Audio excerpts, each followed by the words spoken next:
Olá pessoal, bom dia, tudo bem? Hoje o BioAgrovet está num local diferente. Estamos aqui em São Paulo, nas obras do Rodoanel Norte, obras de infraestrutura do governo do estado, a maior obra viária da América Latina. E hoje nós vamos ver onde que o BioAgrovet se encaixa numa obra como essa. Nós vamos conhecer os programas ambientais, conhecer aonde há a inserção do biólogo, onde há a inserção do veterinário, onde há a inserção do agrônomo dentro dessa obra. Vamos lá conferir? You can keep your sunshine story, but that peaceful life ain't for me. The harshest gales call out from the trees, like it can sense the reckless in me. And when the clouds roll in, it's like I'm home again. Don't need your safe and sound, let the rain come down.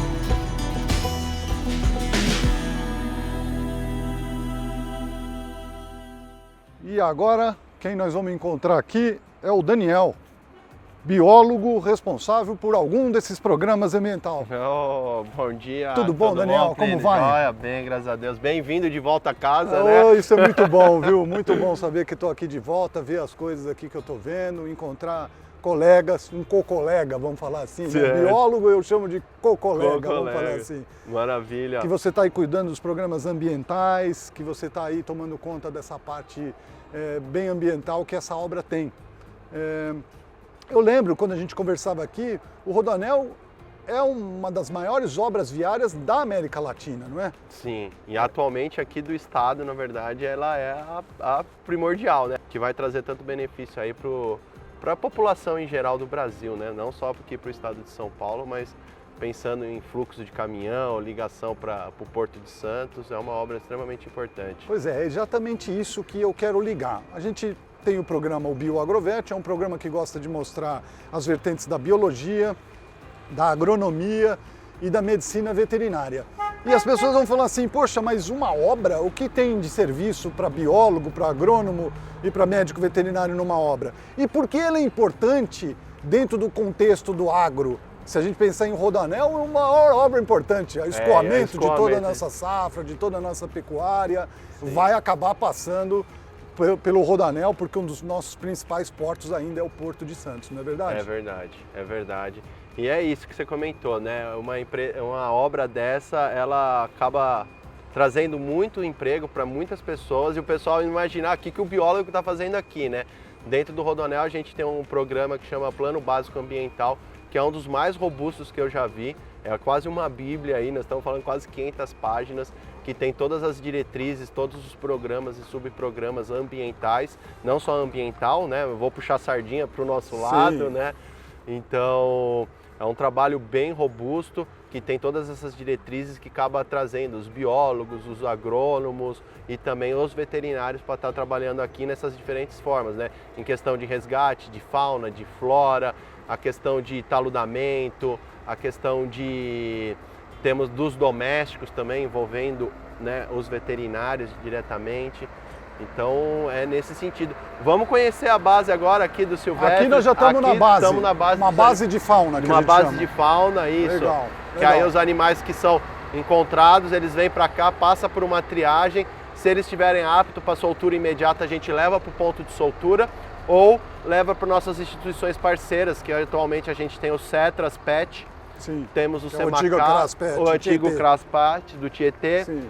Temos o Semacás também no Ayanguera. Que é o antigo DEPAV. O antigo DEPAV. Temos o Instituto Mata Ciliar. Lá da Crise, em Jundiaí. É isso. Temos também parcerias com o Museu da USP, o Butantan. O MASUSP, Museu de Zoologia da USP.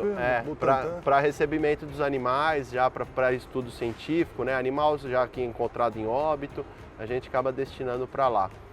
Legal, você vê, né, pessoal, uma obra dessa, nós temos parceria com o Semacras, que fica ali em Perus, que é uma vertente da Secretaria do Verde de São Paulo, que é um CETAS. Temos o Craspet Tietê, que hoje... É Cetras. É Cetras, que mudou, né, esse negócio? Mudou. Antigamente era CETAS, Centro de Triagem Animal Silvestre. Agora eles puseram o D, que já tem o D e o R, que é reabilitação e destinação. Então ficou Cedras. Cedras. Do Craspet Tietê. O Cedras mudou de autarquia, né? Ele era Sabesp e agora ele é governo direto, você sabe disso? Ele é direto, ele está sendo pelo CEMIL. Pelo CEMIL, agora pela Secretaria. E também a parceria com o Cetras de Jundiaí, que é a Mata Ciliar, do qual nós já gravamos lá, fizemos um bom filme lá com a Cris, muito bacana. Então você vê, né, uma obra de infraestrutura, uma obra, vocês estão escutando barulho de caminhão passando a toda hora, mas é uma obra que absorve muito o trabalho dessas 3 cadeiras, que é a biologia, a agronomia e a veterinária. Tá friozinho aqui na Serra da Cantareira, hoje até que não tá tanto, né, em vista dessa mata toda aqui, Sim. Mas é um ambiente extremamente, eu não sei, vê se você tem esse dado melhor do que eu, não lembro, mas a Serra da Cantareira é uma das maiores florestas urbanas do mundo, não é isso? Dos remanescentes aqui dentro dos centros urbanos. É uma das maiores do mundo, é uma floresta muito grande essa floresta, a Serra da Cantareira é um lugar extremamente preservado. E o Daniel está aqui para cuidar dos bichos que estão aqui, para cuidar da flora, da fauna, tem resgate de fauna, tem resgate de flora, e ao longo do dia ele vai explicando. Vamos conhecer então a base? Vamos conhecer, bora lá conhecer essa base então. Aqui.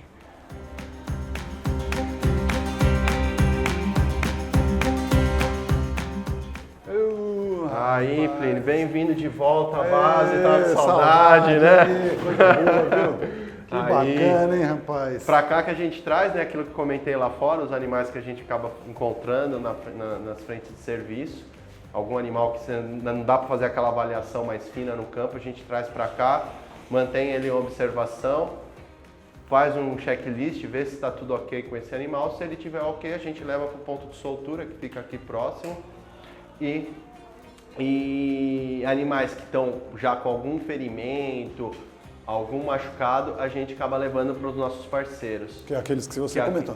Mas vamos tentar, como isso aqui vai ser um programa um pouco diferente do que a turma está acostumada, o biólogo está acostumado, o biólogo até não, o biólogo conhece bem isso aqui, mas o engenheiro agrônomo e o veterinário ainda não são todos que conhecem esse tipo de trabalho. Vamos começar por uma linha de raciocínio.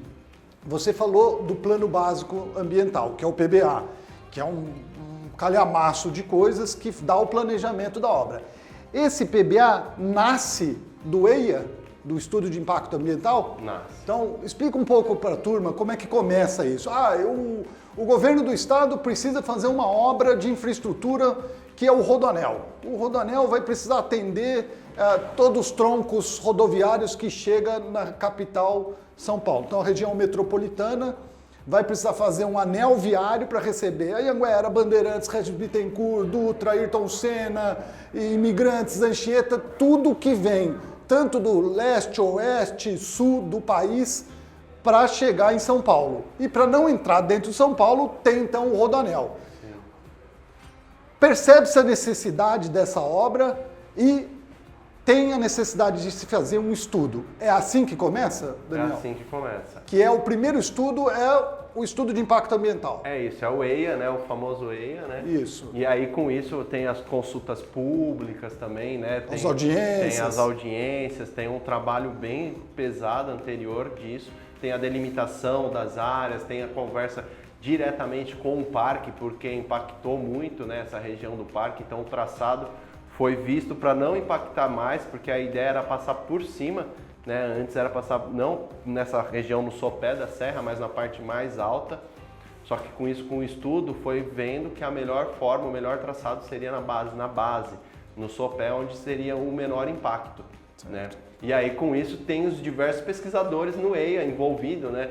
Antes mesmo de começar a obra, tem uma porção de gente entrando no mato e estudando. Estudando, abrindo picada, né? Sendo os pioneiros, né? Vamos dizer assim, os pioneiros, os desbravadores, né? Sim, é. Pega o facão e marca o trilho e segue. Azemute ali, marca, estaca. Pega a bússola, né? A gente é a época da bússola, isso, né? Hoje em dia coloca no GPS, o pessoal vai bonito, né? Mas aí tem todo esse estudo, todo esse levantamento da fauna e da flora. Tem também a parte já desse levantamento, já vai identificando espécies críticas raras e já vão sendo coletadas também essas informações. Então tem todo esse trabalho antes. Então esse trabalho antes, que é o estudo de impacto ambiental, ele não é só ambiental, ele é também social. Tem. Nós vamos falar um pouco de social. Vamos falar também. Vai chegar o nosso amigo Roberto. Fatidicamente, às vezes vai passar por alguma comunidade, o traçado, né? Vai. Então tem muita social envolvido, né? Muito. Aqui, né, na primeira fase teve um trabalho pesado com essa questão de social, porque é uma região crítica, a gente está no extremo norte, né? São Paulo e de Guarulhos também, então passa por muitas regiões periféricas e com essas regiões acaba tendo muita invasão em propriedades, até comendo o Parque da Cantareira, né? Eles estão ali comendo pelas beiradas e estão subindo o morro e invadindo. Né? Aí é uma questão também maior, né? É uma questão maior, mas por conta disso teve esse trabalho maciço na primeira fase.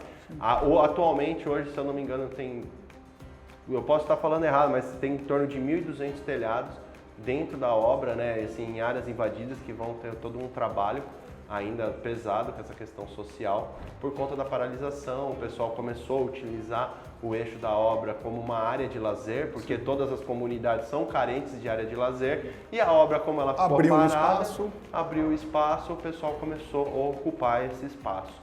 Né? Então esse estudo de impacto ambiental, ele vem, as primeiras pessoas que vêm são topografia, os geólogos, né? Muita sondagem de solo para ver o solo, por isso que aqui não vai porque o solo aqui é perigoso, vamos descer mais um pouquinho para cá, é mais ou menos isso. Isso, né? É isso mesmo. E aí junto com isso, com o geólogo, com o teodolito ali marcando a estaca principal, vem também as equipes nossas de biólogos, veterinários, fazendo os estudos de fauna para levantar o que tem e desse levantamento das diretrizes para o plano básico ambiental, é isso? É isso.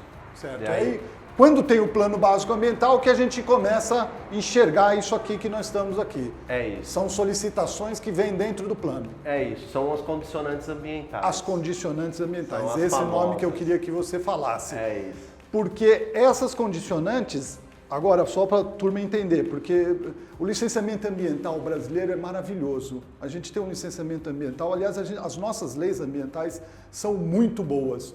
Muita gente enxerga o Brasil como um país que não liga para a sua natureza, mas é um dos países que mais se importa com a sua natureza. E nós temos um licenciamento ambiental maravilhoso dentro do Brasil. E esse licenciamento ambiental, nós já estamos falando algumas ferramentas dele. O estudo de impacto ambiental é uma ferramenta do licenciamento ambiental. O plano básico ambiental é uma ferramenta do licenciamento ambiental. E aí, queria que você explicasse isso, Daniel. As 3 licenças. Então eu tenho a LP, que é a licença prévia, a LI, que é a licença de instalação, e depois a LO. É isso. E é nessas licenças que tem as condicionantes? Que tem as condicionantes. Explica um pouco como nasce uma base de fauna dentro de uma obra de infraestrutura do governo do estado. Como o Plínio colocou, a gente tem que solicitar a licença de implementação, a LI. Nessa licença, a hora que a gente entra com um órgão, normalmente a CETESB, né, que é o que licencia essas grandes obras dentro do estado de São Paulo, ele faz o parecer dele. E dentro do parecer dele, né, tem vários conselhos consultivos, né? CONAMA, IBAMA e assim vai. E dentro disso aí vai tendo esses consensos, vai criando essas condicionantes ambientais que vão criando os parâmetros que é esperado que seja atingido na obra. E dentre delas tem essa condicionante da questão do resgate e do monitoramento de fauna. E para ter isso a gente necessita de uma estrutura dessa, que não é uma estrutura complexa, é uma estrutura relativamente simples, mas que precisam ter bons profissionais aqui para estar conduzindo para atender essa condicionante. Perfeito. Então a gente chega numa mesa de veterinário, num armário de veterinário, em canil, tudo graças ao licenciamento ambiental, graças ao estudo de impacto ambiental, que exige que tenha isso na obra, uma vez que tem impacto sobre a fauna e flora. É isso. E hoje nós estamos aqui, nós estamos na metade do traçado? Estamos na metade. E aqui, hoje, quantas bases de fauna tem? Só essa ou tem... Só essa porque é diferente do primeiro momento da obra, que tinham 6 empreiteiras, eram divididos em 6 lotes essa obra do Rodoanel, que são 44 quilômetros. Antigamente cada lote tinha uma base de fauna, porque eram diferentes empreiteiras, eram 6 empreiteiras, era um pouco menos, mas eu acho que eram 5 empreiteiras, e cada um tinha que ter uma base de fauna em cada lote. Hoje em dia a gente consegue rodar todo o eixo, pelo eixo da obra a gente consegue. Então não tem mais essa necessidade de ter uma base de fauna. Rapidamente, eu estou ali no lote, eu corro aqui. Corre aqui. Antigamente não tinha isso, porque era caminhos de serviço, era por... Pegar o trânsito. Era por dentro do bairro. Hoje em dia não. Hoje, por conta dessa mobilidade mais fácil dentro da obra, a gente só tem uma única base de animal silvestre e de animal doméstico também a gente tem um canil, né? Que também é um projeto que nasce do licenciamento. Que nasce dentro do licenciamento. Dentro dessas condicionantes. Dentro Tem muito do cachorro solto na obra, tem que fazer alguma coisa. É isso. Tem um programa específico para isso. Tem um programa específico. Ao longo do tempo você vai explicando para mim. Legal. Então, só para recapitular, pessoal, nós estamos na obra do Rodoanel Norte, que é o último trecho do anel inteiro. O anel inteiro começou, não lembro direito, o trecho oeste foi em 2003, 2004. Poucos impactos ambientais, o trecho oeste. Depois veio o trecho sul, que aí é muito o que você falou, estuda-se o menor impacto possível, e ali teve uma manobra no trecho sul para separar as pistas, para preservar as várzeas do Embu-Guaçu, quer dizer, é o outro... Então, a separação da pista para preservar a várzea, os túneis, as OAE, a questão da inclinação, tudo para preservar o meio ambiente. E aí fez o trecho sul, trecho leste, estamos no trecho norte. Você sabe me dizer quantos quilômetros tem um anel inteiro? 120 quilômetros, se eu não me engano. E esse que nós estamos, 48? 44. Quando o Daniel fala, são divididos em 6 lotes, é porque cada empreiteira pega um pedaço desses 44 quilômetros que tem de construção. Poxa, mas precisa tanta coisa assim? É super complexo essa obra. Então, uma empreiteira pega 12, 13 quilômetros, mas tem muita obra de infraestrutura dessa obra. Muita obra, muitas OEs, muito túnel, né? Atualmente mudou, né? Antes eram 6 lotes, hoje em dia a Via Ápia, a SP Serra, ela dividiu em 2 grandes trechos. Então, só para vocês entenderem a complexidade. Quando a obra começou, em finalzinho de 2013, 2014, 2015, 2016, isso tudo era mata. Não tinha nada. Então tinha muita fauna, muita flora e você tinha que ter vários lotes e várias estruturas dessa perto para, se pegar um bicho, tá ali perto para socorrer. Agora não tem mais essa necessidade, o trecho já dá para andar nele. O Daniel, se precisar ir buscar um bicho lá perto da druta, ele rapidamente vem aqui para socorrer o animal. Então hoje é um reinício da obra. Essa obra parou quase que... 2016, 2017, ela estava acho que 50% ou 70% pronta, não lembro, mas já estava bem adiantada. Então, hoje é um recomeço, não tem mais tanta supressão vegetal, né? Não tem mais, tem uma ressupressão, né? De lugares que desmatou, que voltou... Regenerantes. Então, o impacto é menor sobre a fauna e flora, mas ainda tem muito serviço. Ainda tem muito serviço, tem muita recuperação também por conta do tempo que ficou parado, muito material se perdeu. Então o pessoal está nessa retomada, mas já está bem avançado, vocês vão poder acompanhar no trecho 1, que está bem avançado. Legal. E acompanhar também um processo de supressão que está acontecendo. Bacana. Vai ser bem legal lá. Bacana.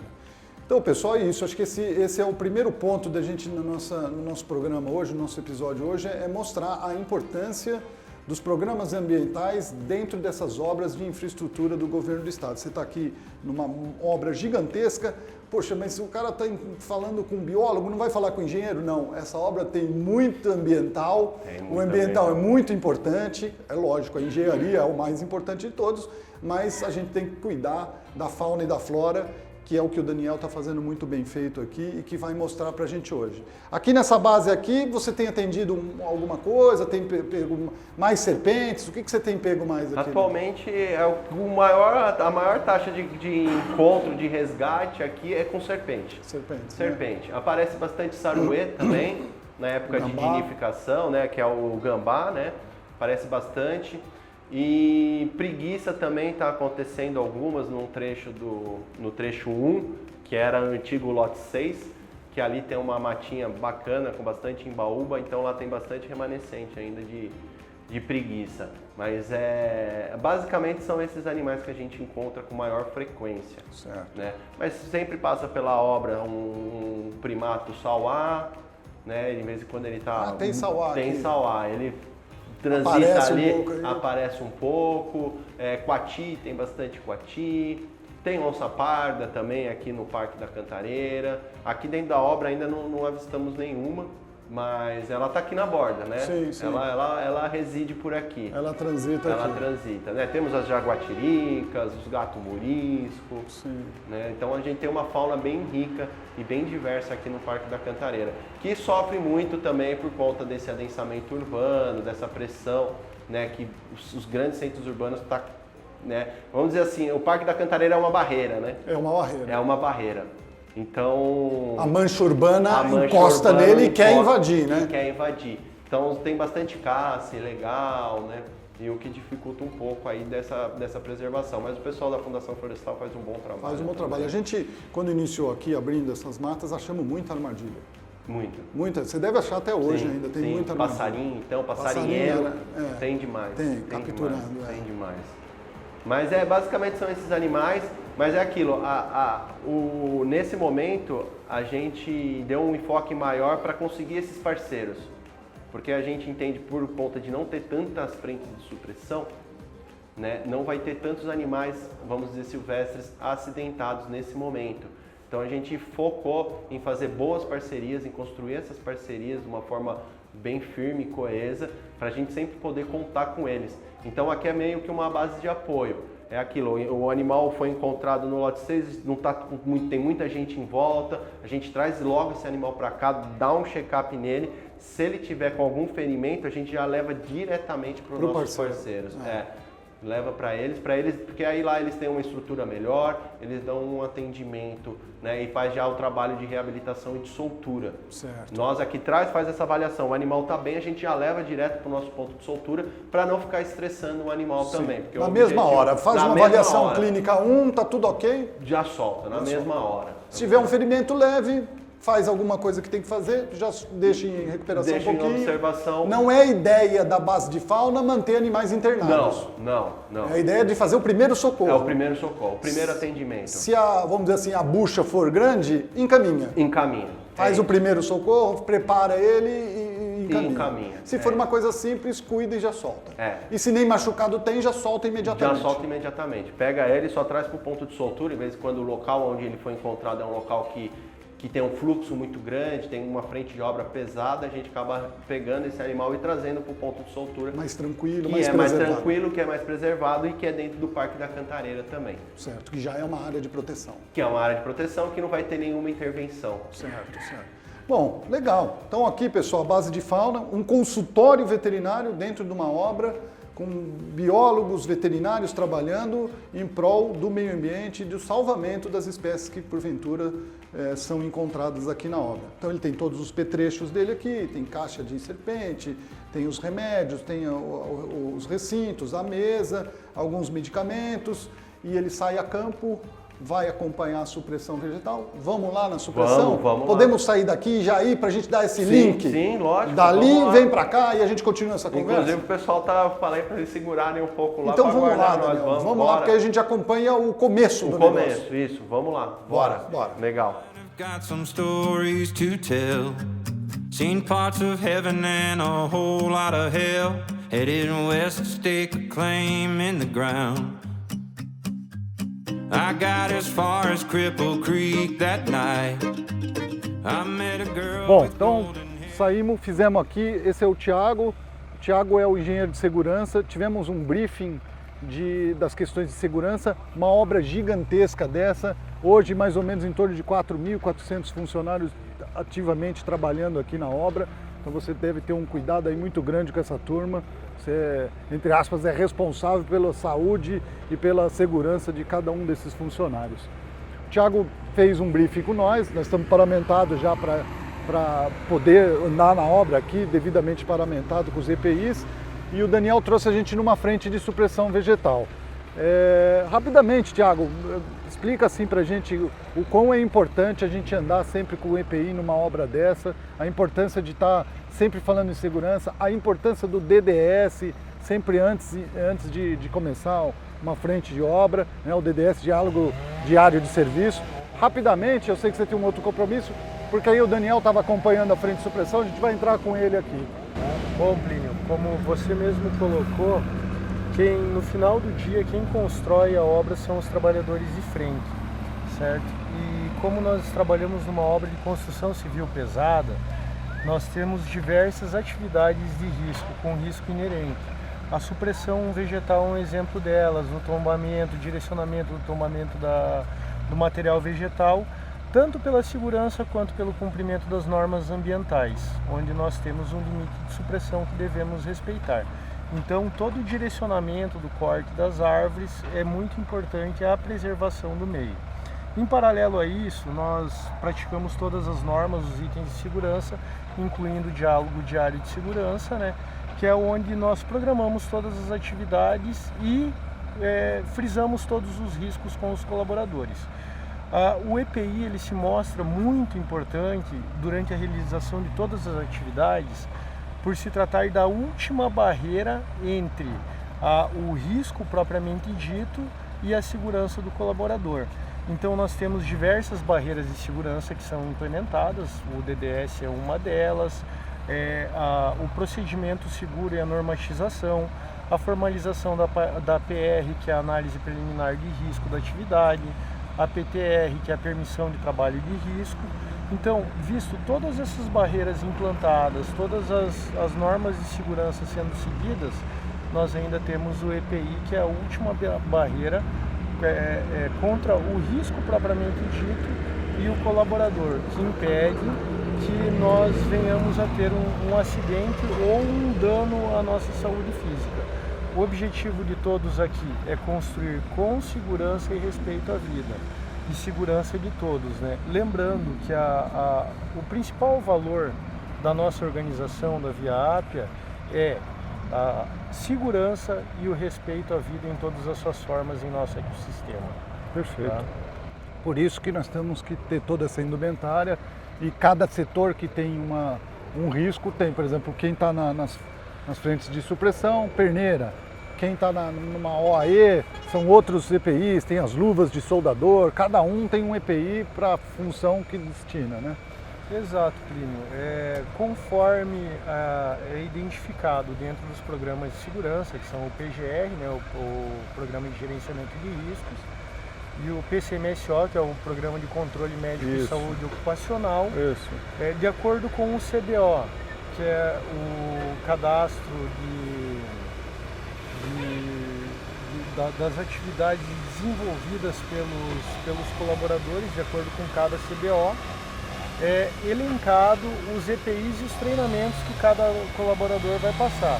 Ou seja, ele passa pelos treinamentos das NRs inerentes ao risco imposto à atividade dele, e após esses treinamentos, o fornecimento do EPI de acordo com a sua atividade e o devido treinamento quanto à utilização esses colaboradores são liberados a realizar suas funções. Muito bem, e esses treinamentos são constantes, sempre está tendo treinamento, o DDS, que é o Diálogo Diário de Serviço, ou Diálogo Diário de Segurança, é sempre antes do início de uma frente de obra, né? Todo dia que vai começar, antes de começar a junta, eu lembro de a gente fazer o DDS, depois fazer uma oração, entrar com respeito, uma coisa que vocês da segurança falam muito, né? A minha segurança é a segurança como é que é? Tem uma coisa que eu vigio o meu colega e o meu colega vigia eu, como é que tem um negócio assim, não tem? Exato, a gente nunca pode terceirizar a nossa segurança, né? Então aquela visão de que o engenheiro de segurança do trabalho ou o técnico de segurança do trabalho é responsável pela segurança de todos, não. Nós somos responsáveis pela parte orientativa e o procedimento correto a ser seguido. Tá? Cada um tem que estar ciente de que é responsável pela própria segurança. Por isso a importância de prestar atenção nos treinamentos, de seguir os procedimentos preconizados para a realização segura da atividade. Então, Diante de uma frente de serviço, eu sou responsável pela minha segurança, mas isso não impede que, ao identificar um colega em uma atividade insegura ou realizando um ato inseguro, eu tenho a responsabilidade por mim, pelo meu colega e por toda aquela frente de serviço, de orientá-lo a seguir a forma correta da realização da Tá numa trilha, a pernila descolou, subiu, segura aí, amarra a perneira direito. Um vigiando o outro também faz parte da segurança, né? Exato, Plínio. Dessa forma nós conseguimos construir um ambiente mais seguro, onde um olha pelo outro e caminhar sem que tenhamos ocorrência. E se Deus quiser, aquela plaquinha que fica em toda a obra, não sei quantos dias sem acidente, que seja zero, né? Que Deus abençoe a gente. Amém, e faça uma obra gigantesca dessa, vai atingir mais de 4, 5 mil funcionários. É uma responsabilidade grande e a gente tem que zelar por isso, né? Porque ninguém quer ninguém machucado aqui, ninguém quer ninguém acidentado. A gente quer trabalhar com liberdade e com segurança. Isso mesmo, Plínio. Lembrando que não adianta olhar para o céu com muita fé e pouco esforço. Exato. Deus faz a parte dele, mas nós temos que fazer a nossa também, né? Perfeito. Tiago, Muito eu vou querer obrigado. conversar com você mais, tá? Porque aqui a gente vai entrar na frente de expressão, daqui a pouco o pessoal vai parar para almoçar e eu quero aproveitar o Daniel para me mostrar o programa de fauna aqui, mas depois a gente se encontra de novo. Você vai fazer outro compromisso, mas depois você volta para a gente conversar, não volta? Claro, Plínio. Então, beleza. Muito obrigado. Obrigado da Uma boa colaboração, visita. viu? Eu que agradeço. Valeu. Vamos lá, Valeu. Daniel? Bora? Vamos lá ver? lá. Vamos lá. Então aqui nós estamos fazendo uma pequena supressão. É uma pequena né? supressão, né? Podemos entrar? Podemos sim. Tá vendo que tá até delimitado já a Sim, área? a A faixa ali zebrada com as estacas, né? Sim. Ela foi previamente, veio a equipe de topografia, Sim. delimitou dentro da SV que o Lucas estava explicando, que é a autorização de supressão vegetal. Sim. Então a gente já tem uma faixa, a faixa aqui é até maior, Sim. mas a gente evita essa supressão desnecessária, só se limita dentro da área da atuação do serviço. Então veio o pessoal de topografia, estaqueou e delimitou a área para a equipe agora de supressão entrar. Mas antes deles iniciarem essa atividade, já fizemos uma varredura, vendo se tinha presença de algum indício de presença de animal silvestre, doméstico. Ninho, toca, tudo. Isso, isso. Fizemos uma varredura, liberamos, eles iniciaram o processo de supressão e nós estamos aqui acompanhando agora. Podemos nesse entrar momento. um pouco? Podemos, vamos lá. Então, Daniel, só para a gente entender aqui, esse era um remanescente, como a gente já conversou lá, a boa parte da supressão vegetal já foi feita na primeira etapa. Isso. Essa obra está sendo retomada, questão de 2 anos está sendo retomada, não tinha quase mais supressão vegetal, mas ainda tem alguns pontos como esse aqui. Então, só para o pessoal entender, né, a área está vegetada. Primeira parte, você entra fazendo uma varredura. Isso mesmo. Entra fazendo uma varredura, vendo se tem indícios e caso tenha alguma presença, por exemplo, de um saruê, de um gambá ou de um coati, a gente tenta, no primeiro momento, afugentá-lo. Nós não evitamos fazer a captura, porque é um animal que tem um grande deslocamento, então a gente entra com apito, com barulhos sonoros, para afugentar esses animais e tenta afugentar eles para o interior da mata. Caso não seja possível, a gente entra com intervenção, com captura e aí passa por todo aquele processo, leva para a base, faz a triagem e faz a soltura ou a destinação. O que for certo. O que for a correta. Então a gente faz primeiro essa varredura, para depois o pessoal entrar fazendo o bosqueamento e isso sempre a gente presente. Eles fazem o bosqueamento, que é a limpeza, para depois vir com o pessoal fazendo propriamente a supressão de árvores maiores. Né? Então a equipe de fauna ela entra, faz uma varredura, olha se tem ninho, toca, veja se tem animais mesmo. Isso. Depois, isso mesmo já é um afugentamento, né? A fauna vai evadindo para os lugares de mais vegetação. E aí depois vem, antes de derrubar árvores grandes, vem derrubando o bosque, né? O bosque. A parte mais baixa da mata. Isso. Tira essa parte mais baixa e deixa só as árvores, como nós estamos vendo aqui. Como está vendo aqui, isso. Tem essa aqui, tem aquela ali, inclusive vai derrubar uma agora, né? Vai, nós vamos poder acompanhar. E aqui, depois que derrubou, faz o quê?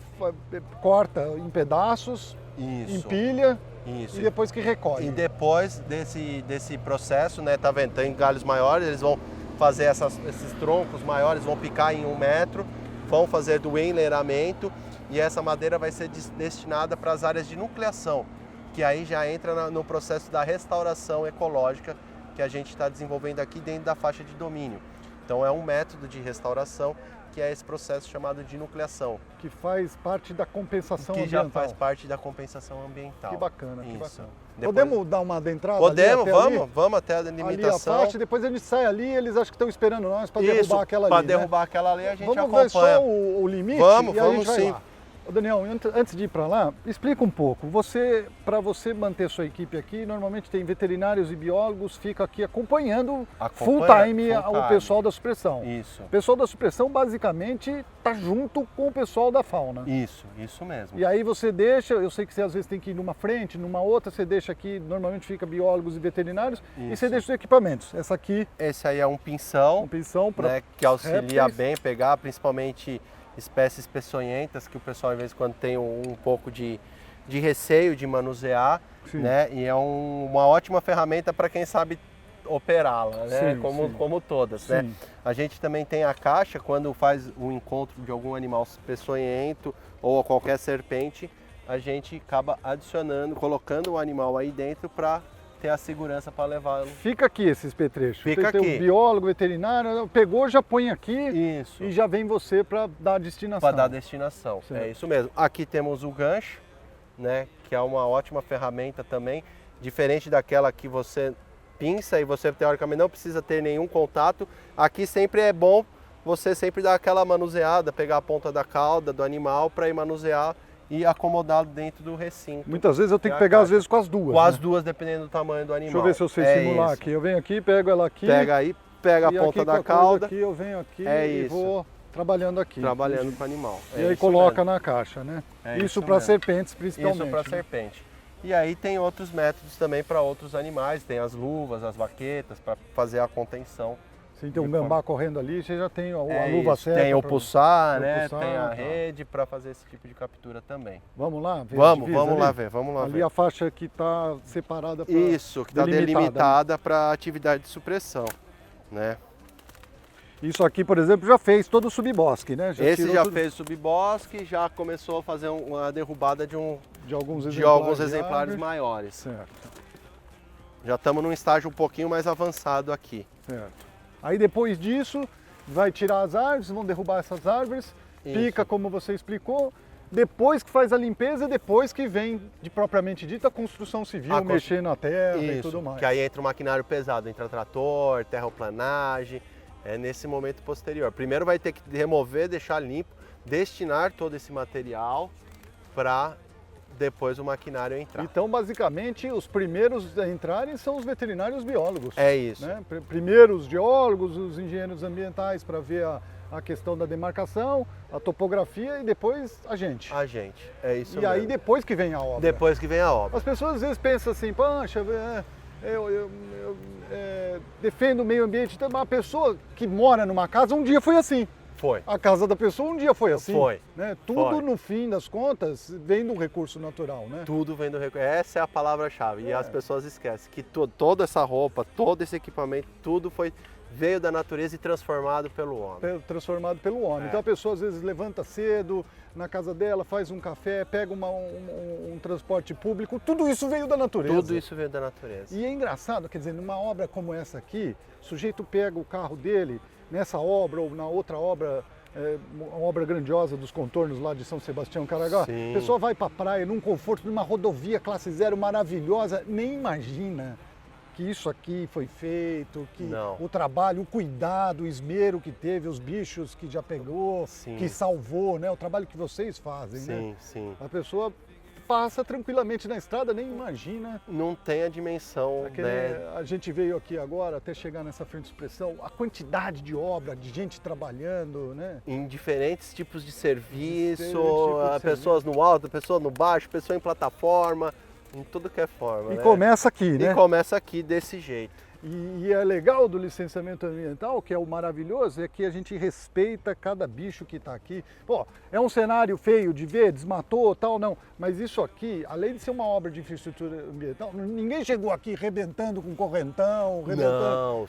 Pega os bichos, leva os bichos, cuida dos bichos. É importante saber, é importante frisar, porque eu mesmo, quando trabalhei com isso aqui, quando trabalho com isso aqui, já escutei, vocês estão acabando com tudo, vocês estão acabando com a natureza. Ninguém nem imagina quanto controle ambiental tem para chegar nesse nível. É isso. E quanto às questões que nós comentamos anteriormente sobre as condicionantes, sobre os órgãos, a gente está diariamente sendo fiscalizado por todos os órgãos, né? A CETESB já esteve aqui essa semana, né? A gente tem reuniões com eles frequentes.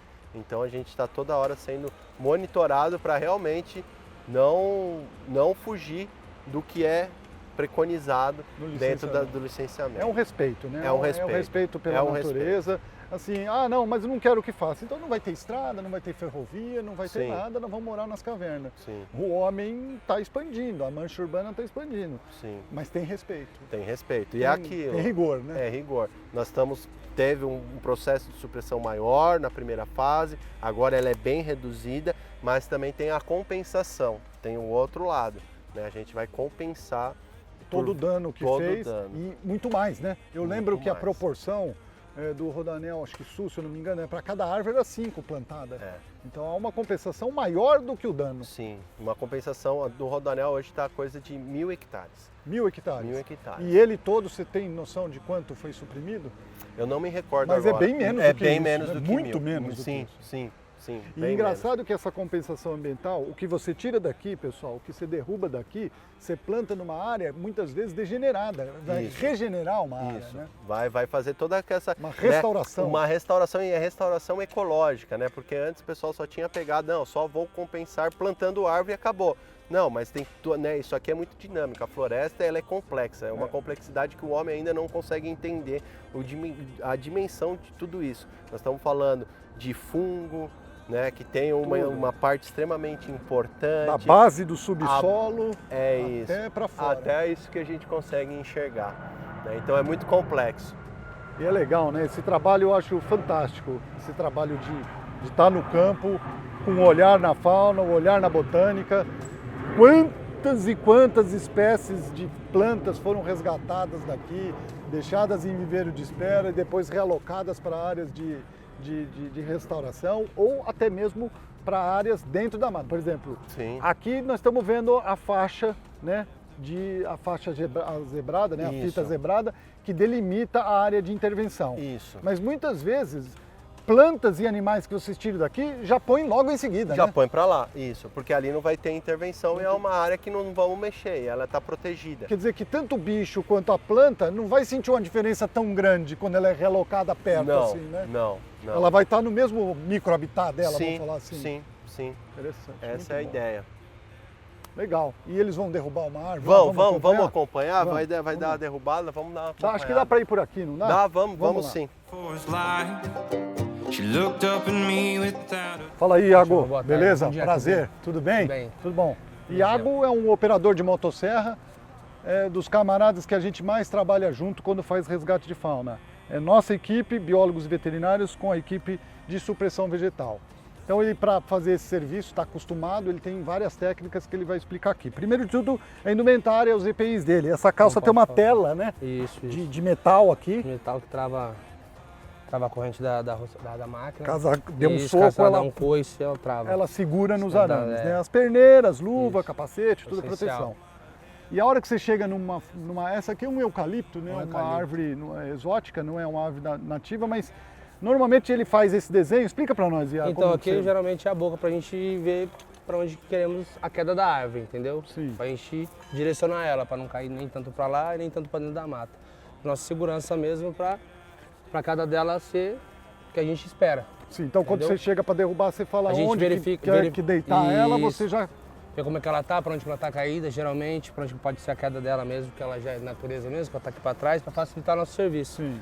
Então Para fazer ela cair aqui para trás hoje, pro lado. Esse Aqui, ó. desenho que você fez aqui, você onde vai que- tirar essa cava aqui. Isso, aí ela pende para cá. Ela a tendência é cair para cá. Entendeu? Aí Pra você dá a primeira essa cava e depois você vai do outro Isso, lado. vai do outro lado e só termina. Só. E às vezes acontece, de você tá tirando, muitas árvores tem um oco por dentro. Isso. E às vezes abriga animais. Abriga Já animais, aconteceu já, com Já você? aconteceu várias vezes já comigo, já vi vários animais dentro já, com filhotinhos, sem filhote mesmo. Por Agora, isso em que época- tem que ir devagarinho, né? Isso, Você já devagar. tem esse conhecimento, Sim, né? sim. Você Geralmente árvores velhas, ocas, que a gente já identifica, mesmo batendo nela já vê, dá pra perceber pelo barulho E aí mesmo. você vai devagarinho Vai para não devagarzinho. pegar o animal. Geralmente a gente chama os Biólogo, biólogos veterinário. para retirar, para saber se a gente corta ou não corta, né? Certo, para ir Entendeu? dosando. Pra quando isso aí certinho. E aí, esse tipo de árvore, essa aqui é uma árvore DAP, o quê? Tem uns 60? Não, Tem bem mais, eu creio que bem mais, hein? É uma árvore grossa já, Bem uma árvore já vai dar um tombo bom.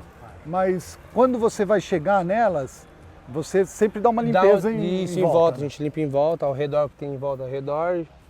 Até para ter uma segurança para Isso você. mesmo, até mesmo, porque a gente não sabe o que pode acontecer, né? A gente não sabe como a gente planejado mesmo.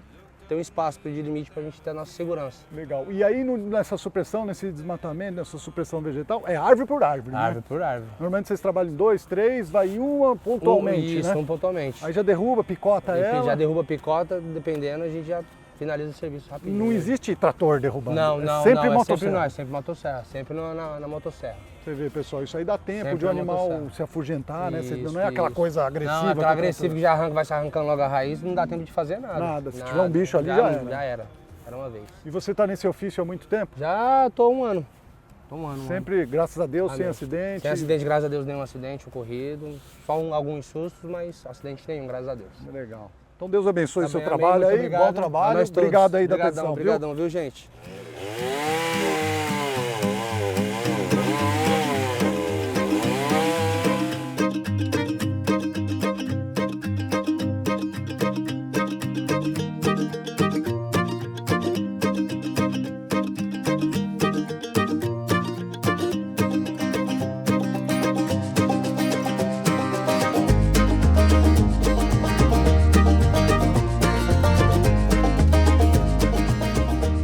Aqui, pessoal, nós estamos num dispositivo, uma ferramenta da biologia da conservação para as obras viárias.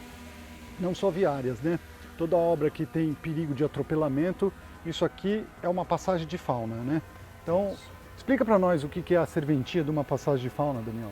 Na verdade, ela é uma ferramenta fundamental hoje em dia e que todas as concessionárias têm que se adequar hoje em dia. Saiu até uma nova ADD da CETESB, se eu não me engano é a ADD 38, que comenta, né, solicita a regularização das rodovias em questão de passagem de fauna. Essa aqui é exclusivamente, né, como é uma rodovia nova, vamos dizer assim, ela já foi pensada antes.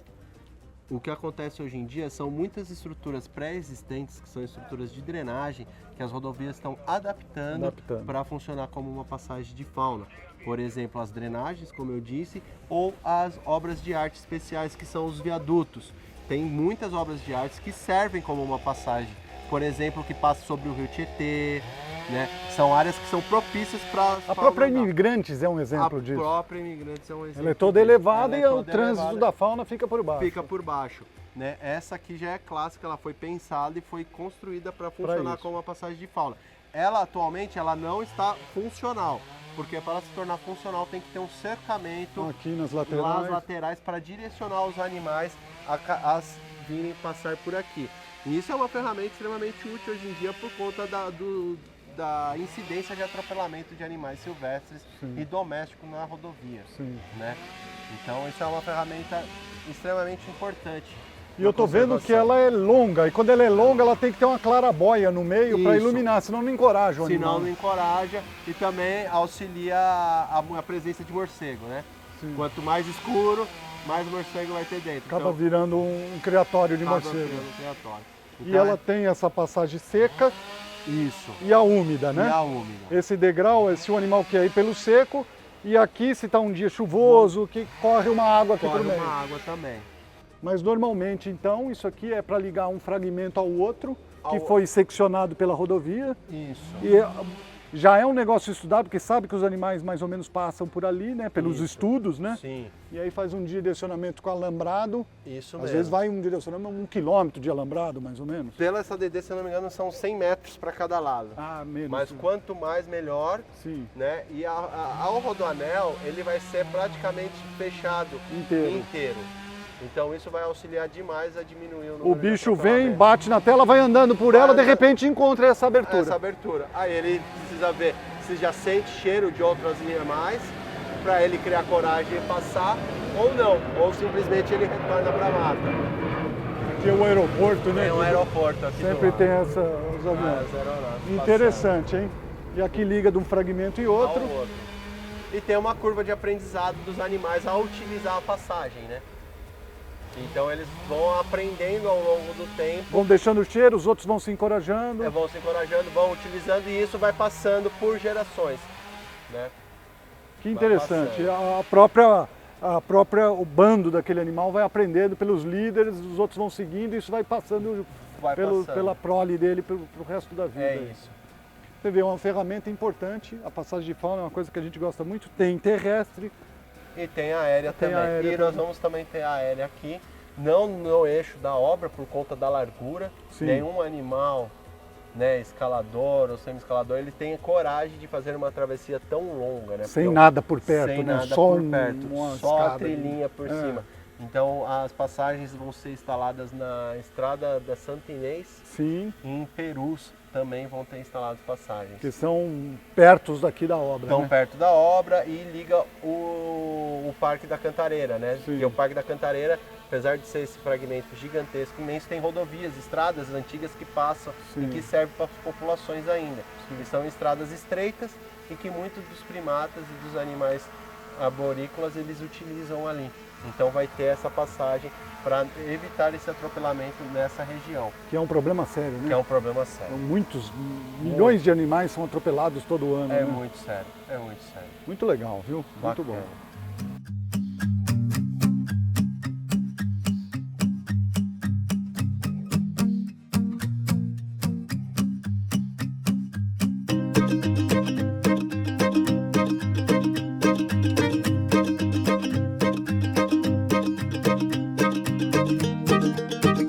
E aí, Daniel? Trouxe aqui o Jaime, o engenheiro responsável aqui do consórcio Cantareira, Prazer, para Jaime. conversar um pouco Prazer. sobre a obra como um todo para vocês aqui. Você é engenheiro responsável da construtora, Da construtora. mas responsável por todas as equipes ou só a área ambiental? Só a área ambiental e também pelos tratamentos de talude, que Sim. também acabam solicitando bastante supressão, bastante a parte da manutenção, da conserva, que a gente precisa fazer o tratamento do talude. Então essa pessoa, o pessoal da supressão, o pessoal de talude, reporta a você. Isso. E hoje, depois que essa obra ficou parada e voltou tudo, vocês encontraram os taludes muito danificados? Como que foi isso? Não encontramos muito danificado, mas encontramos com a população arbórea até bastante densa. Em alguns locais se configura até como estágio médio. Sério? Regenerou Sim. desse ponto? Sim, sim. Por isso que está precisando fazer a supressão de novo em alguns pontos. Sim, quando você olha no Google Maps, no histórico, você vê que a área está toda aberta, toda limpa. Sim. Mas agora com a retomada, a gente vê a retomada da vegetação na rodovia. Sim. Que é o caso desse aqui, por exemplo. É um Ou caso aqui desse. não é uma... Aqui é já um estava exemplo. mesmo. Aqui é um exemplo. É um Quando a gente olha no histórico, isso aqui tudo era bem aberto. Já tinha feito a supressão, né? Era. E o que nós estamos fazendo hoje nos taludes? Nos taludes nós estamos suprimindo algumas árvores que nasceram, em maioria elas são exóticas, tem mais eucalipto, são árvores, tem mais pinheiro, Sim. são árvores que não são nativas. Mas em foco é esse aí. E aí, depois de fazer a supressão dessas árvores, faz o tratamento do talude em questão, que tem que Isso. fazer uma plantação de uma grama ou de uma leguminosa ou hidrossemeadura. O que vocês estão usando mais? Hoje nós utilizamos mais a hidro com a proteção da biomanta e com uma proteção anti-erosão, que é um plástico, um PAD por cima da biomanta, e aí ela recebe essa camada de hidro. Então, primeiro preparo o talude, faço a hidrossemeadura, ponho a manta Isso. e ainda tem mais uma tela que protege ela a tela que segura essa manta e toda a hidrossemeadura. contra a erosão.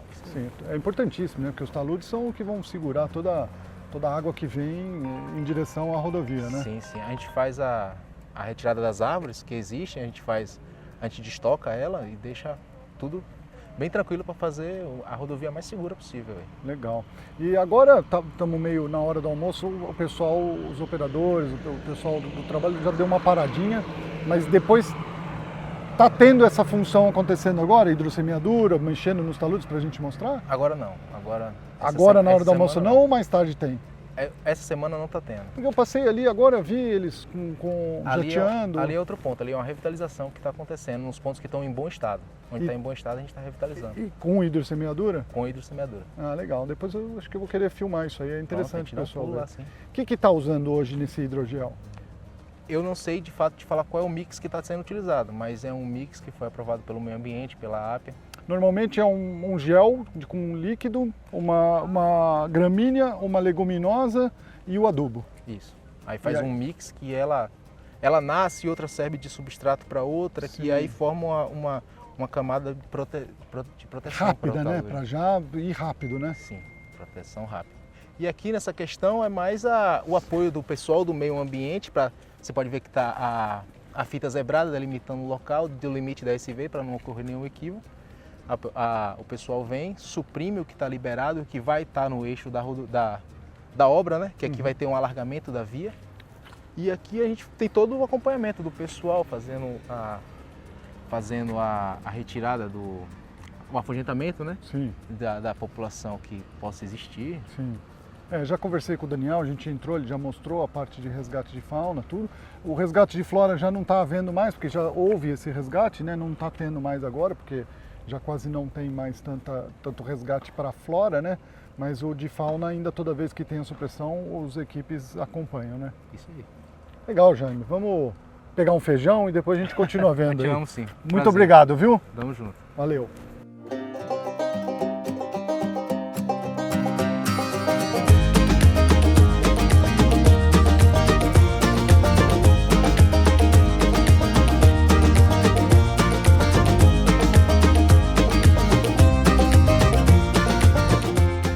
Rodrigo, eu estava conversando com o Jaime lá, ele estava explicando os taludes, agora a gente veio aqui, mas a turma foi almoçar, a hidrossemeadura está parada. Mas eu queria que você explicasse para mim ali, né, o que ele explicou mais ou menos, etapa por etapa. Primeiro faz o corte do talude. Perfeito. Aqui depois o pessoal veio com a questão da terraplanagem, executando aqui a atividade. Posteriormente finalizada, a gente acaba gerando a recuperação da área. A gente pode fazer por diversos métodos, ou no caso do projetado aqui, grama armada, igual os meninos estão aplicando ali atrás. Uma outra opção seria utilizar a parte da hidrossemeadura também. Que é essa aqui, né? Isso, que é o caminhão que ele está parado aqui no momento. O pessoal foi almoçar, mas dá pra gente ver o que é nessa hidrossemeadura. Perfeito, né? O pessoal ele faz um mix de sementes, põe questões de aditivos, uma parte do papel para melhorar a pega e acaba fazendo a aplicação nos taludes. Então aqui, nesse líquido que tá tendo um pouco de resíduo aqui, é o papel, que é essa coisa colorida. Perfeito. É a água, que é o hidrogel, né? Não é uma água forma líquida, né? Exato. É um hidrogel, as sementes, tanto de leguminosa quanto gramínea, e um pouco de adubo. Perfeito. E aí ele já faz um jateamento com esse... Igual como se fosse para uma aplicação de um pipa, projeta todo o talude, e aí isso, efetivamente, com o tempo, claro, irrigando, vai germinar e a gente vai fazer a recuperação definitiva desse talude. Então primeiro é a terra, depois a manta, aquela manta ali. De fibra, perfeito. Depois a telinha. Exato. E depois a hidrossemeadura. E aí isso aí, mesmo que não chover durante alguns dias, já está com em tese, inicialmente dá para levar. Uma semana. O ideal é fazer a irrigação com pipa para melhorar a pega e o desenvolvimento da grama. Legal. Então essa parte aqui já está com a...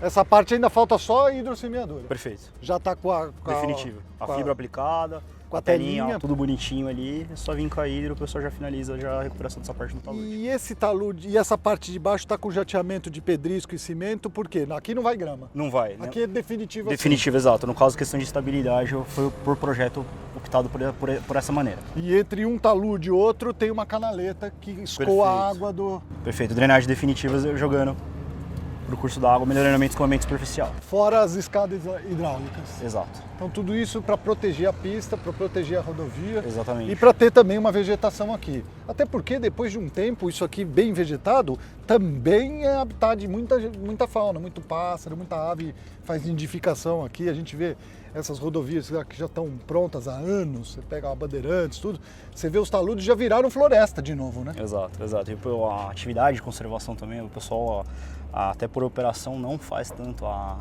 digamos, uma roçada tão mais robusta como antigamente, eles fazem Pra uma deixar margem menor e aí acaba ficando uma vegetação sólida ali, que é o Exato. que vai segurar a problema de água, de enxurrada Exato. e tudo mais. a questão de erosão superficial, isso ajuda a segurar. E tudo isso, Rodrigo, tem um engenheiro agrícola olhando isso, tanto na escolha. Normalmente quem faz esse pré-mix aqui são engenheiros agrícolas, né? Já é estabelecido por ele a solução. O engenheiro florestal também está envolvido O agrônomo nisso. mexe bastante. O agrônomo. Você vê, né, pessoal? É toda uma cadeia de profissionais que às vezes você fala, vou fazer engenharia agronômica, vou fazer agronomia, você acha que você vai lidar só com cultura para produção e no fim você está numa obra de infraestrutura trabalhando com uma contenção importante como essa para fazer uma via segura e poder aí o pessoal se transpor aí durante a sua viagem com segurança, né? Você vê onde que está a biologia, onde que está a agricultura, aonde você é engenheiro ambiental, né? Ambiental. Que também é o maestro de uma obra dessa, né? A gente apoia um pouco das questões das atividades. Aqui a gente brinca que nada se faz sozinho. A gente sempre vai estar contando com alguém com sua expertise para estar executando a atividade. E esse conjunto de especialistas vai estar executando a atividade da maneira melhor possível. Você vê, pessoal, que não é só na pecuária, não é só na agricultura. A integração interdisciplinar é a chave do sucesso de uma boa construção, seja ela uma construção civil como essa aqui, pesada, seja ela uma produção de alimento numa agricultura ou numa pecuária. A interdisciplinidade é o que vai dar a conjunção de um bom trabalho, não é verdade? Exatamente, é perfeito a descrição. Legal, Rodrigo. Muito obrigado mais uma vez. Agradeço. Vamos continuar aí no trecho olhando as coisas. Temos bastante coisa aqui para dar uma olhada. Vamos olhar, vamos lá. Agora a gente vai aonde mesmo? Daniel, onde que a gente vai agora mesmo? Vamos no 501. Ver Pegar o o túnel? túnel. Vamos lá, Exato. vamos lá.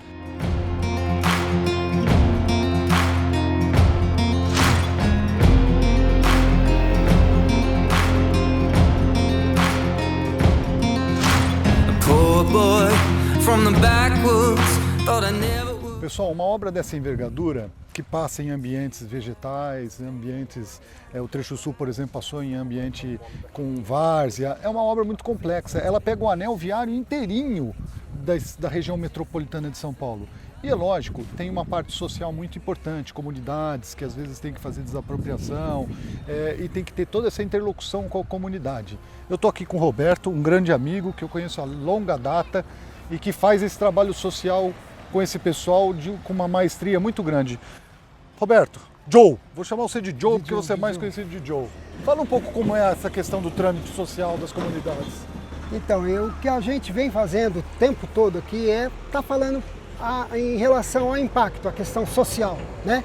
Então, por exemplo, a gente tem uma parte que já está bem mais desenvolvida e na época da própria paralisação da obra, a gente veio com novas, né? Então tem novas invasões, então o que a gente vem fazendo? É um trabalho mais educativo e conseguimos fazer com que o impacto diminua em relação ao todo da obra. Então essa é uma questão social que a empresa, ela priva muito disso e é uma das coisas super importantes, porque a gente não está num traçado virgem, a gente está num traçado onde tem muita população, então é bem diferente. E essa parada que teve da obra, então, quer dizer, alterou uma série de coisas, mas a gente vem trabalhando e aí vocês verem alguns resultados que em alguns lugares a gente já conseguiu diminuir bastante e com certeza aqui é uma área extremamente crítica, que é do lote 4, que a gente está conseguindo e vai conseguir e estamos indo super bem com isso aí. O grande incentivo nosso é a questão educacional, Certo. tá? E social. E você entra nas comunidades, conversa com as pessoas Então, e vai ajeitando o lado de todo mundo.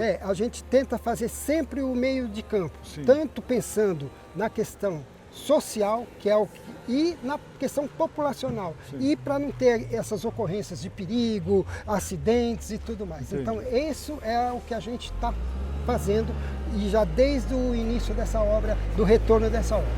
Muito bem, João, parabéns. A gente não pode pensar só a gente fala muito de fauna, flora, mas tem o ser humano tem que ser cuidado com carinho, com cuidado e com atenção.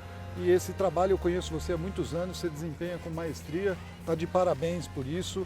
Valeu, Joe, e um bom trabalho para você sempre, cara. Bacana, vai viu? Ser. Tá à disposição aí. Valeu.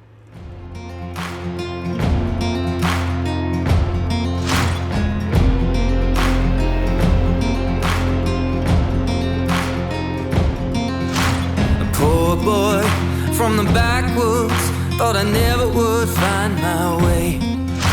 Sweet girl, straight from downtown, where I was just another face. Rodrigo, e como é que vocês estão fazendo com o programa de doméstico? Esse programa nasceu lá no Rodanel Trecho Sul, que não tinha um programa de doméstico, mas de tanto aparecer, a partir do Trecho Sul, começaram a implantar o programa de doméstico. Mas é uma problemática difícil de resolver essa aí, né? A fauna doméstica acaba afetando a fauna silvestre aqui do local, acaba transmitindo o vetor para as demais espécies aqui da região, da fauna, dos parques, né? A questão das fêmeas também, que a gente tinha comentado, essa fêmea ela consegue atrair um animal até num raio de 3 km. Então, no período de cio dela, ela pode atrair ainda mais animais para o mesmo ponto.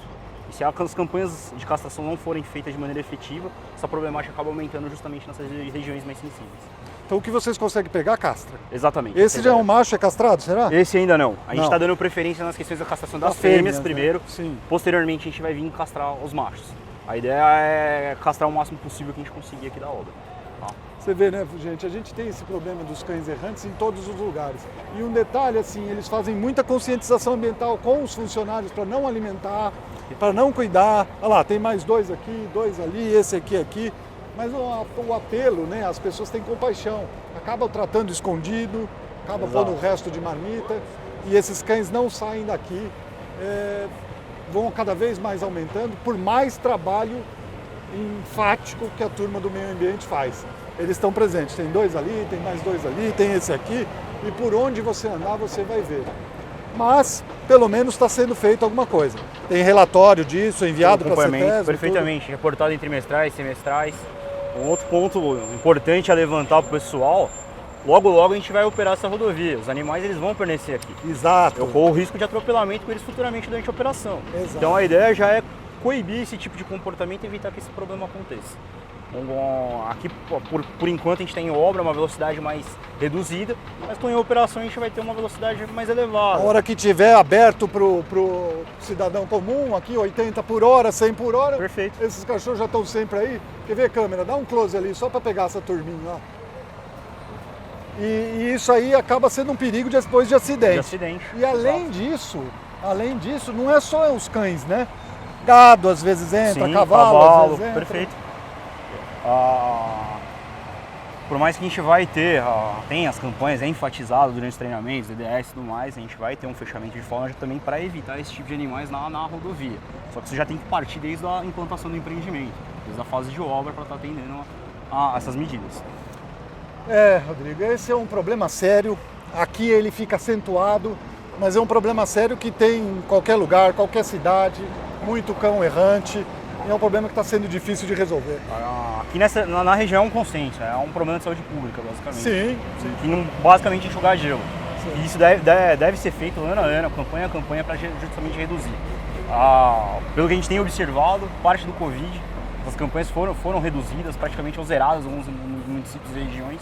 A gente consegue, no visual, evidenciar isso. O aumento dos animais nas regiões. Eu não sei, eu tenho a impressão que mesmo com todo o trabalho que as ONGs fazem muito bem feito, com todo o trabalho que as pessoas que têm apelo, juntam dinheiro, muita gente banca e castra, parece que nunca diminui. Eu tenho essa impressão, tanto na minha cidade, quanto na região, e quando eu venho aqui ao Rodanel, por mais que castre, eles estão aí presentes. É impressionante como prolifera. E aí vira saúde pública. Saúde pública, exato. Aí é muito importante a questão da educação ambiental. Reforçar a questão dos treinamentos, conversar com os moradores referente à castração, evitar que o animal vá para a rua justamente por conta disso, de aglomerar num ponto, reproduzir de forma desenfreada. Tudo isso sendo feito, digamos, em porta em porta. Sim. Especificamente com cada... Pelo menos a consciência ambiental vocês estão passando. Exato. Não é todo mundo que adere, mas É. o que cair na mão de vocês e puder vai ser castrado. Vai ser atendido, feita a Por exemplo, castração. esses animais estão aqui, certamente deve ter dono, Sim, assim, nas sim. periferias. Mas você pode pegar ele e castrar, porque o dono não consente isso já, Como- por causa dessa educação ambiental, né? Como o pessoal conseguiu ver, os animais estão com uma boa fisionomia, Sim, com tão bem. pelos bonitos, bem cuidados. Sim. Então, basicamente, às vezes o animal ele tem a residência, dá de manhã ele fica solto, ele vem para a obra e retorna no fim do dia à residência. O brinco ele bate o cartão. É um vira-lata feliz, né? Ele Exatamente. vai, pega uma comidinha aqui, sai para lá, mas é um problema de saúde pública. Então, mas é para registrar isso, que não é só nas cidades. Quando você tem uma aglomeração de pessoas numa obra dessa, é imenso o número de animais que aparece por aqui e a gente tem muito trabalho com isso e é uma vertente da proteção dos animais que acaba ocorrendo por uma exigência do licenciamento ambiental, que é bacana, mas ainda não chega a atingir a totalidade. Vai ser difícil, mas de formiguinha em formiguinha, talvez, quem sabe. Just getting started.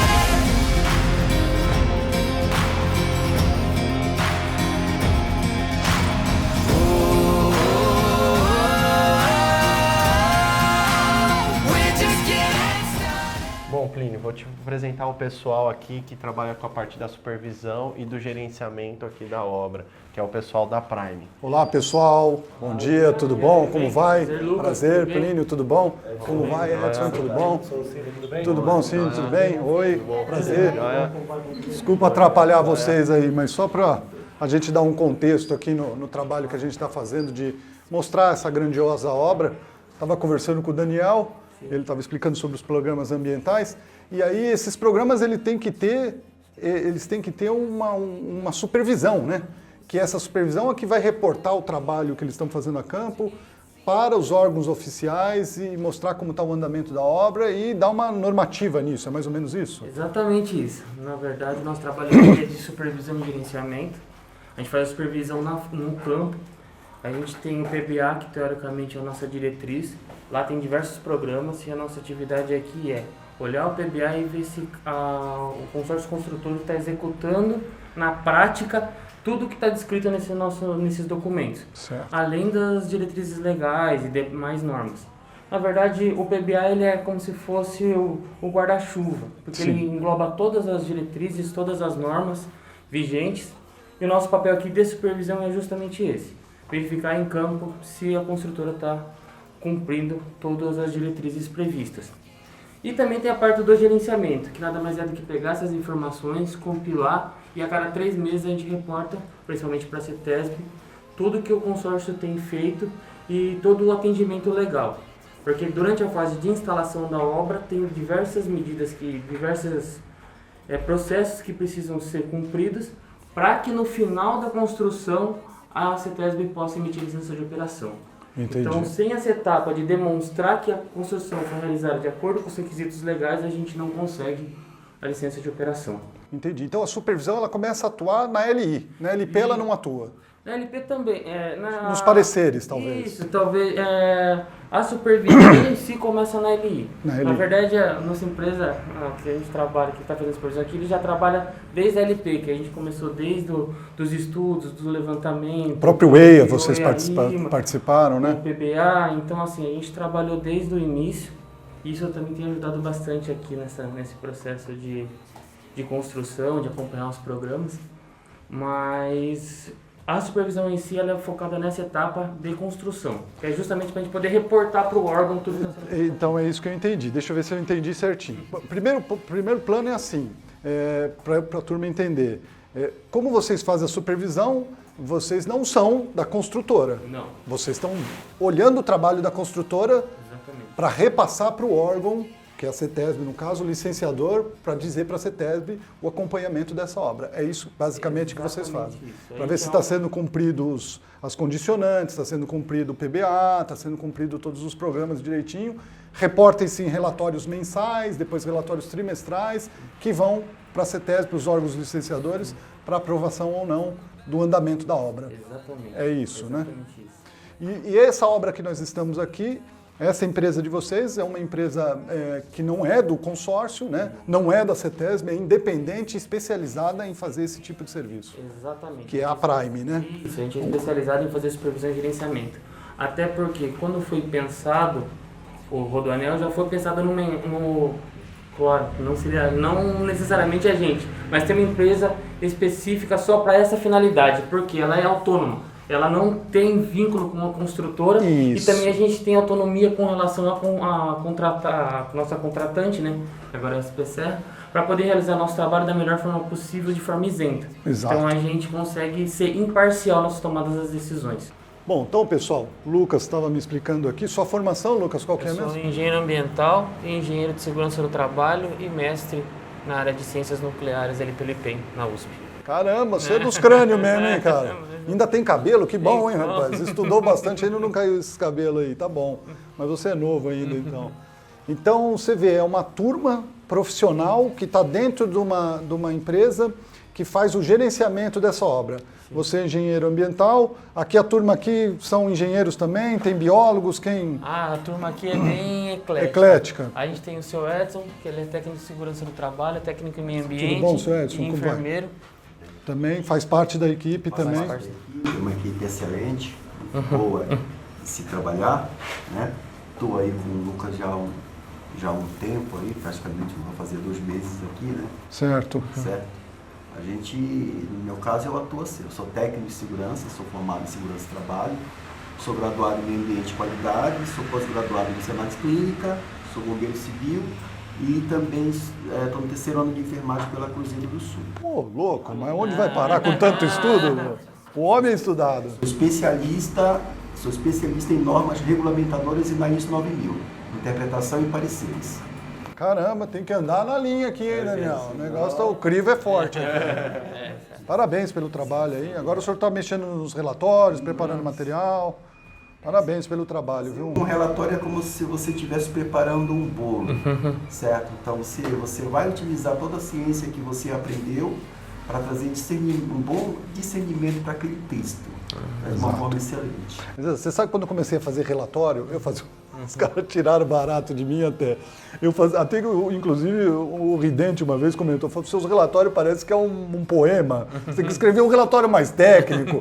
Você tem que entender, que é isso que o senhor falou agora, tem que entender que quem vai ler o teu relatório, às vezes nem na obra veio, está sentado ali e ele tem que ter total ciência do que ele está lendo e você é responsável, né? Quem elabora o relatório é responsável por transpor todas as informações de forma com que aquele técnico que esteja avaliando entenda perfeitamente, sem mesmo ter vindo na obra muitas vezes, né? Exatamente. Então tem que ter as fotos, tem que ter tudo, né? Quando eu construo um relatório, eu não penso só em mim, penso em quem vai ver do outro. Quem vai ler, é isso que eu apanhava. Vários olhares, várias pessoas, certo? Então eu vou fazer essa interpretação também. Quem que vai olhar? Um diretor, um gerente, um supervisor, para quem tem... O órgão, né? O órgão que licenciador, para quem que eu estou escrevendo, né? Muito bom. Parabéns pelo trabalho aí, pelo gabarito. Aqui... Esse é o biólogo, o Rossini. Rossini, prazer, tudo bom? Tudo bem. Outro co-colega, né? Vamos chamar assim, né? Porque eu acho que veterinário e biólogo andam junto nessa parada aí, né? É, a vida toda, né? Sim. Até minha esposa é veterinária. Olha lá. Já pegou uma até para você, particularmente. É, eu falo que ela me pegou de dona. Eu falo, esse bichinho ninguém vai Mas eu tô aqui, eu tenho a formação em biologia, mas a minha função aqui é na parte técnica e meio ambiente. Certo. Então a gente faz a supervisão de obra, vê o que tem de desvios, né? Faz o trabalho de instrução naquele momento, relata para que seja corrigido e não se repita mais essa situação. Né? Ah, então quer dizer que o trabalho do Daniel e da equipe de campo, às vezes tem que sofrer um ajuste, e esse ajuste é detectado por vocês, na maioria das vezes. A supervisão vai a campo e fala, Daniel, tá legal aqui, mas precisa fazer mais isso, mais aquilo. Isso, a gente faz mais um complemento, porque são muitos pontos a serem observados, tanto a parte de fauna, a parte que já foi mais no início da obra, né? Eu entendi, eu estou menos tempo aqui com a equipe. A parte de flora, que é o mais preocupante, né? E a nossa parte de meio ambiente é justamente ver o que está impactando com a fauna e com flora, que pode estar ali tendo de desvio. A gente relata, procura as normas, né? Faz um relatório de base do CONAMA, o que a CETESB faria também, para antecipar uma vistoria futura. Sim. E com isso também gerar um padrão de trabalho com as empresas que prestam serviço na construção do rodoanel.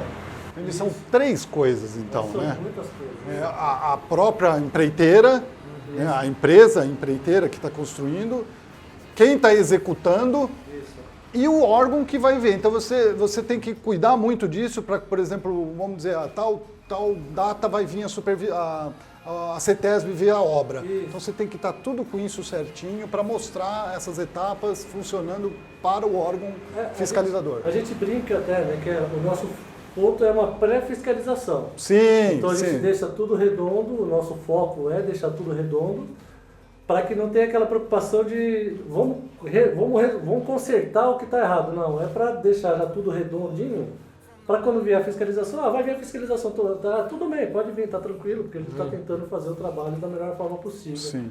Não para sanar problema, mas para deixar tudo redondo da melhor forma possível. Para até não ficar parando, tendo que parar à frente de obra. Ao invés de consertar. Certo. Né? Então esse é o nosso foco aqui. A função de vocês aqui. E a gente Muito aqui bom. tem uma questão interessante que a gente está margeando aqui, a questão da Cantareira, o Parque da Cantareira, né, diversidade de conservação. Então, com relação à flora, a gente tem muito cuidado de, nas áreas onde vai ter supressão, fazer toda a demarcação, a topografia tem que vir, tem que demarcar toda a linha para evitar qualquer tipo de ação fora da faixa licenciada. Sim. Porque não é só a faixa do empreendimento, que eles chamam de faixa de domínio.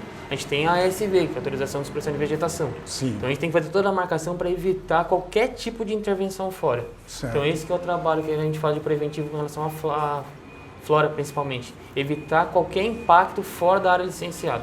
Entendi. Porque qualquer área que a gente identifique que precisa, a gente tem que fazer todo aquele processo de novo. Levantar, fazer, constatar a área, pedir autorização para o órgão ambiental para evitar qualquer tipo de impacto e qualquer...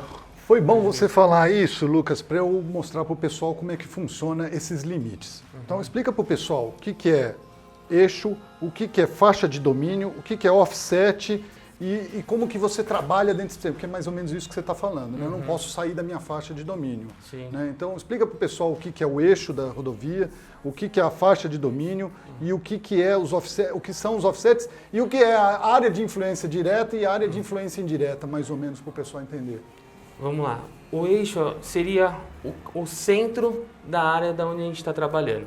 A gente tem o rodoanel, então a gente vai ter as duas faixas. Então a gente tem o eixo, que é o centro.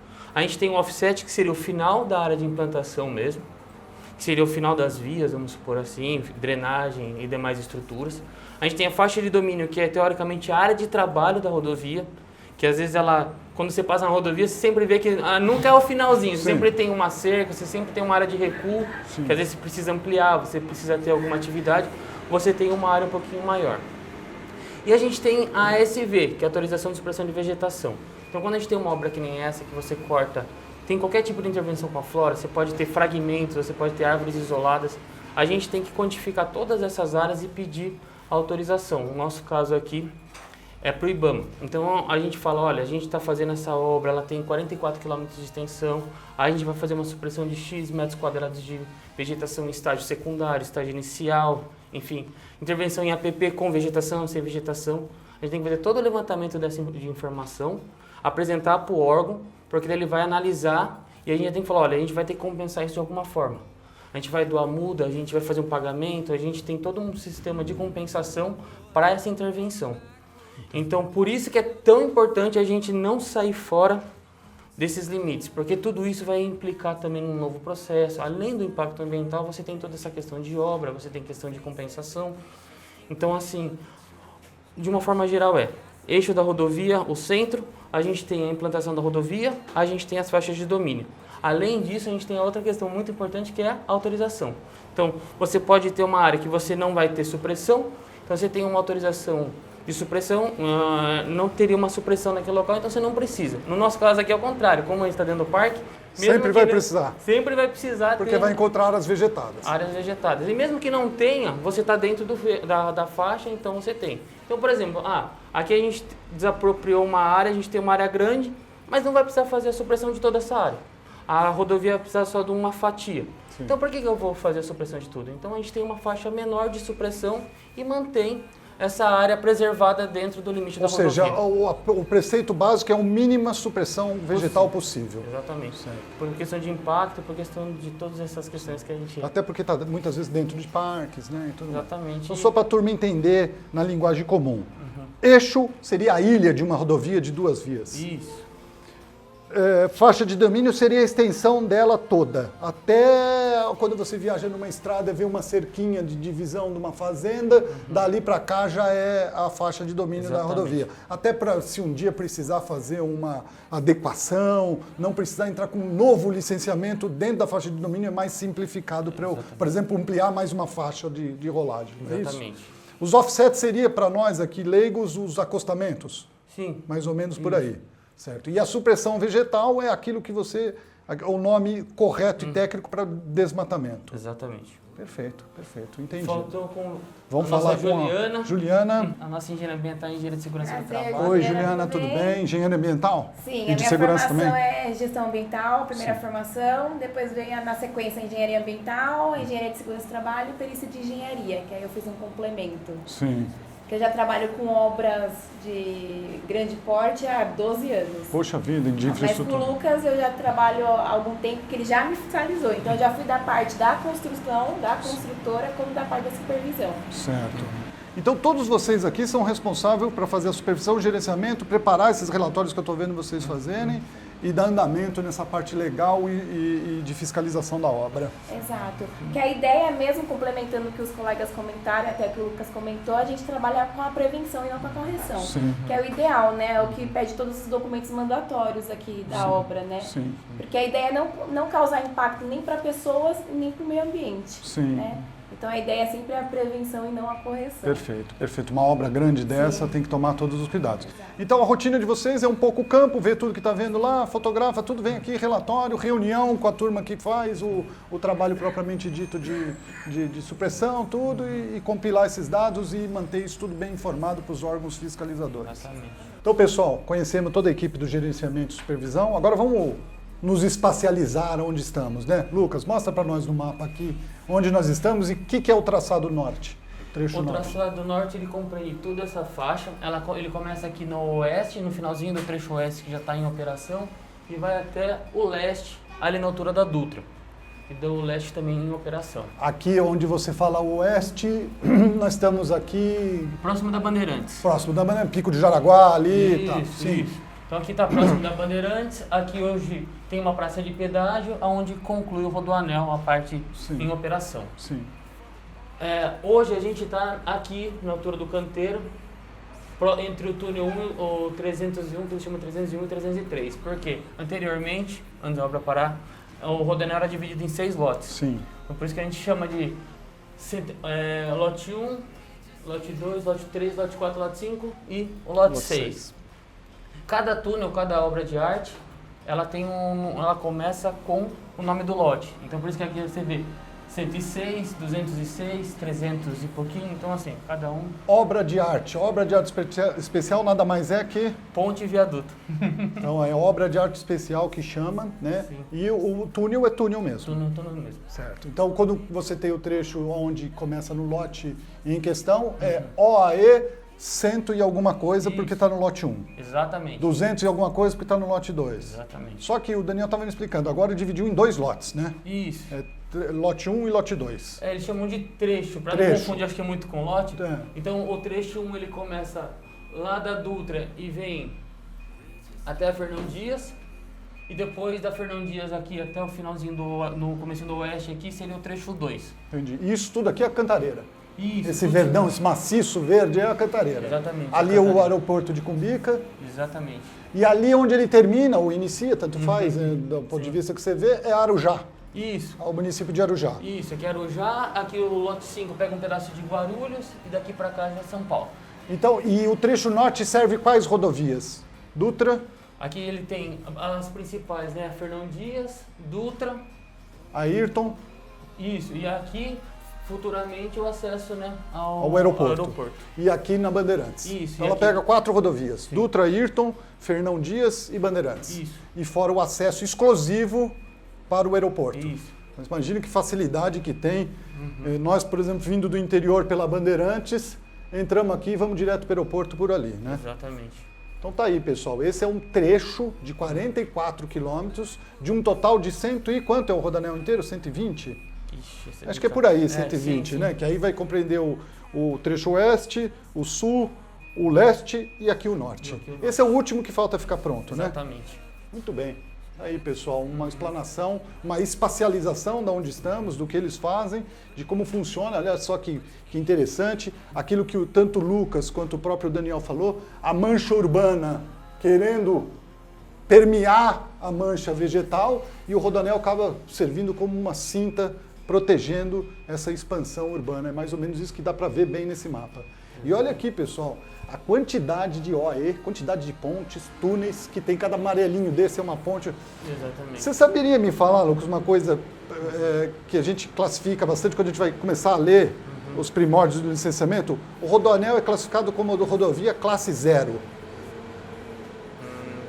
Que seria uma rodovia com pouco aclive, né, Daniel? Sim. Daniel, a gente conversou isso lá.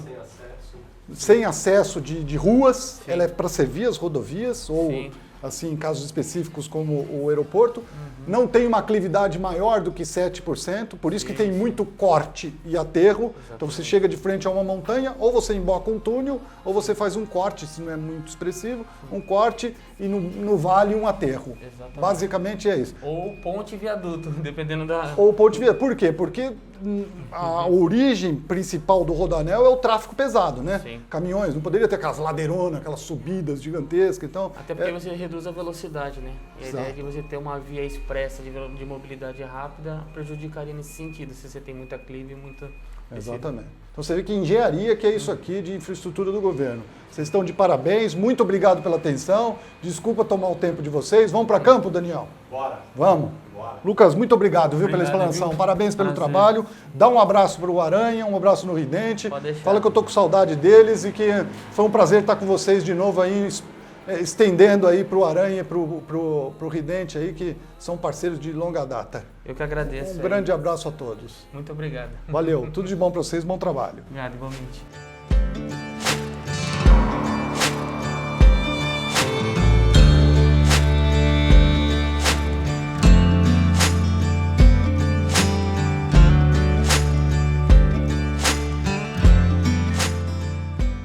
E muito bem, para finalizar, estou aqui com meu amigo Luiz, de longa data.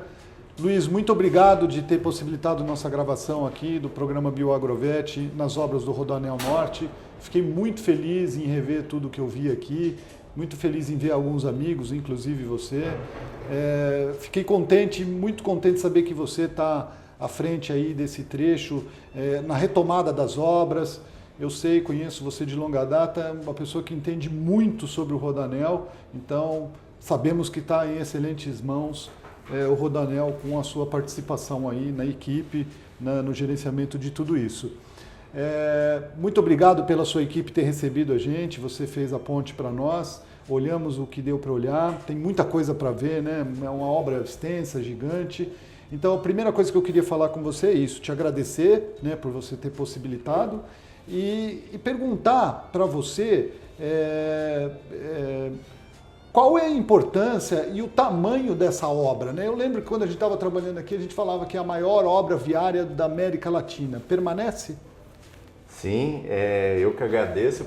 Para mim é uma honra estar aqui conversando com você, um amigo, um profissional que eu admiro muito. Tem muito, né, dessa história aqui, parte dessa história aí. Tem a sua participação, importante participação desde o começo lá na construção desses programas ambientais, sim, principalmente essa parte de fauna. Então, para mim é uma honra estar aqui conversando com você. O Rodoanel como um todo, né, o contorno rodoviário da região metropolitana de São Paulo, né, que esse é o nome oficial dele, ele é uma obra importantíssima. Ele é tão grande, são 170 quilômetros de extensão no total, rodovia larga, né? De 3 a 4 faixas de rolamento, né? Num padrão aí daquelas autoestradas, né? E o conceito dele, ele é uma obra grande, contorna uma das maiores regiões metropolitanas do mundo, tanto em área quanto em população. E ele tem uma função importantíssima que foi ordenar o tráfego. Antes de existir o Rodoanel, um caminhão que saía lá de Curitiba, da região sul do Brasil, para chegar em Minas Gerais, para chegar no Rio de Janeiro, para chegar no Nordeste mesmo, ele passava dentro da cidade de São Paulo, né? Um caminhão que saía trazendo produtos do agronegócio do interior de São Paulo, Mato Grosso do Sul, Goiás, Mato Grosso, para chegar ao Porto de Santos, passava dentro da cidade de São Paulo. Passava no meio do miolo da cidade. De 12, hoje a gente já está em 20 milhões de pessoas, né? Então as pessoas conviviam com esse trânsito, né? Então o Rodoanel ele vem para ordenar esse tráfego. Então por isso que a gente fala que é uma obra de impacto nacional, dizia-se até uma obra de impacto no Mercosul, porque ele ordenava esse transporte de carga. Então ele é pensado para o transporte de carga, justamente para tirar esses caminhões pesados de dentro de São Paulo. Ao tirar esses caminhões, quais são os benefícios que vêm? Tem os benefícios econômicos, que você tem o tempo de viagem, né? Um caminhão desse porte, quando entrava em São Paulo, ele sabia que horas ele entrava e não sabia que horas ele saía. Justamente. Ele está parado, então isso é desgaste no caminhão, é mais emissões, né? É mais poluição numa região que já é saturada. Então isso traz um ganho econômico de logística, né? De tempo, mas traz também ganhos sociais e ambientais, de qualidade de vida. É redução do trânsito. A gente tem avenidas em São Paulo que teve redução de até 90% do volume de trânsito. Depois, né, uma cidade dinâmica como São Paulo, os carros voltam a ocupar.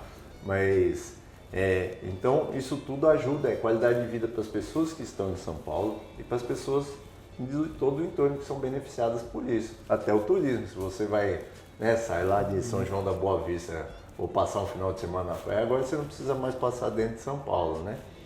Então, isso traz um impacto muito grande na vida das pessoas e no ambiente. Os estudos lá atrás do Rodoanel diziam que o Rodoanel completo teria uma melhoria de 8% na qualidade do ar, a redução de 8% da poluição do ar de São Paulo. Puxa vida. E isso já está sendo os estudos estão comprovando, ao longo do tempo, estão comprovando esses números. Né? Então é uma obra importante, mas é uma obra complexa. É uma obra que passa por locais que não existiam, ela conecta caminhos, né? Então traz consigo e são justamente a borda da cidade. Então é onde ainda tem os últimos remanescentes florestais, alguns trechos, né, região de manancial, como foi o caso do trecho sul e o trecho leste. Você tem áreas de periferia, então tem impacto sobre população vulnerável e tem regiões importantes para a preservação, como é aqui a região da Serra da Cantareira. Então traz consigo esse desafio de você estruturar programas ambientais que consigam evitar, acima de tudo a prioridade é evitar impactos, o que não der a gente mitiga, em último caso o residual que sobrar a gente compensa. É a hierarquia da mitigação que ela é implantada aqui. Trazendo para você um exemplo aqui do trecho norte, grande parte do traçado é em viadutos ou túneis. Sim. Então isso evita o impacto na superfície. Lógico, para construir você tem um impacto, mas depois na operação você não tem. Então quando a gente fala, por exemplo, de passagem de fauna no Rodoanel, a gente fala a passagem de fauna principal do Rodoanel é o túnel. Sim. Que você passa o carro por dentro. Nem e a afeta parte de cima, a dinâmica deles. A dinâmica. A gente tem uma série de viadutos que a gente chama tecnicamente obras de arte especiais, pontes e viadutos. A gente chega a ter viadutos aqui com vão de 53 metros de altura. Então isso permite o fluxo da fauna. Isso tudo foi constituído. Então nossos pontos ecologicamente mais sensíveis coincidem com os trechos de maior incidência de túneis e viadutos. A questão de abrir as pistas lá na várzea do Imbu, no trecho sul. Exatamente, no trecho sul. Então, região sensível, a pista abrir, foram criados parques. O Rodoanel criou, nesse programa de compensação, ele criou uma série nessas medidas compensatórias, quase um cinturão de áreas protegidas no entorno dele. No trecho sul foram 2.000 hectares de novos parques. Todos os trechos do Rodoanel teve parque. Aqui no norte, a gente está agora, já tem a Serra da Cantareira, nós estamos com uma série de programas e a prefeitura está criando um cinturão de parques. Nós estamos atuando temos uma parceria com eles de apoiar a implantação desses parques, seja pelo fechamento, implantação de guaritas, apoio à desapropriação de área, a recuperação dessas áreas. Dentro ainda das compensações do Rodoanel, cada trecho do Rodoanel, com exceção do oeste, então o trecho sul, o trecho leste e agora o trecho norte, cada um gerou uma compensação, uma obrigação de restauração ecológica de 1.000 hectares cada um. Nossa Senhora. Então só o Rodoanel está contribuindo com 3.000 hectares de áreas restauradas. Nossa Senhora. E isso trouxe diversos desafios. Então lá no Rodoanel Sul teve a participação do Instituto de Botânica, chamou a ciência para participar junto, né? Sim. Então teve uma série de centros de estudo, como foi na arqueologia, o Museu de Arqueologia da USP, como foi o Museu de Zoologia da USP também, né? Justamente. Na parte dos estudos de fauna. Isso foi criando um conceito que ao longo dos textos foi evoluindo. Então a gente foi aprendendo com a nossa, com os erros, com os acertos e aprimorando. E talvez o norte, por ser o último, ele chega já no estado da arte aí desses programas ambientais. Então, trazendo um pouquinho para nós estamos também aqui, conseguimos, vamos fazer a recuperação, isso é uma obrigação da concessionária, de fazer a restauração ecológica de 1.000 hectares. Poxa vida. E é legal a gente ver até que mudou o nome, né? A gente chamava de plantio compensatório. Exato, agora é restauração ecológica, porque o nosso objetivo não é mais plantar mudas. É restaurar o ambiente. Não é só ambiente. pensar na árvore plantada, é toda o ecossistema. O ecossistema. Então, olhando isso, Plínio, por exemplo, contar para você aqui, a gente tem unido os programas. Então, a gente, por exemplo, olhou, e a fauna, a questão da fauna. Então a gente direcionou, estamos apoiando, por exemplo, o programa de refaunação do bugio aqui na Serra da Cantareira. Sim. Era um animal muito presente aqui, você que esteve aqui conhecia, sabia esse horário aqui, a gente não estaria aqui, inclusive aqui nesse lote tinha muitos. Conversando, ouvindo o rugido, hoje a gente vê um silêncio, porque a crise da febre amarela de 2016 dizimou eles. Dizimou.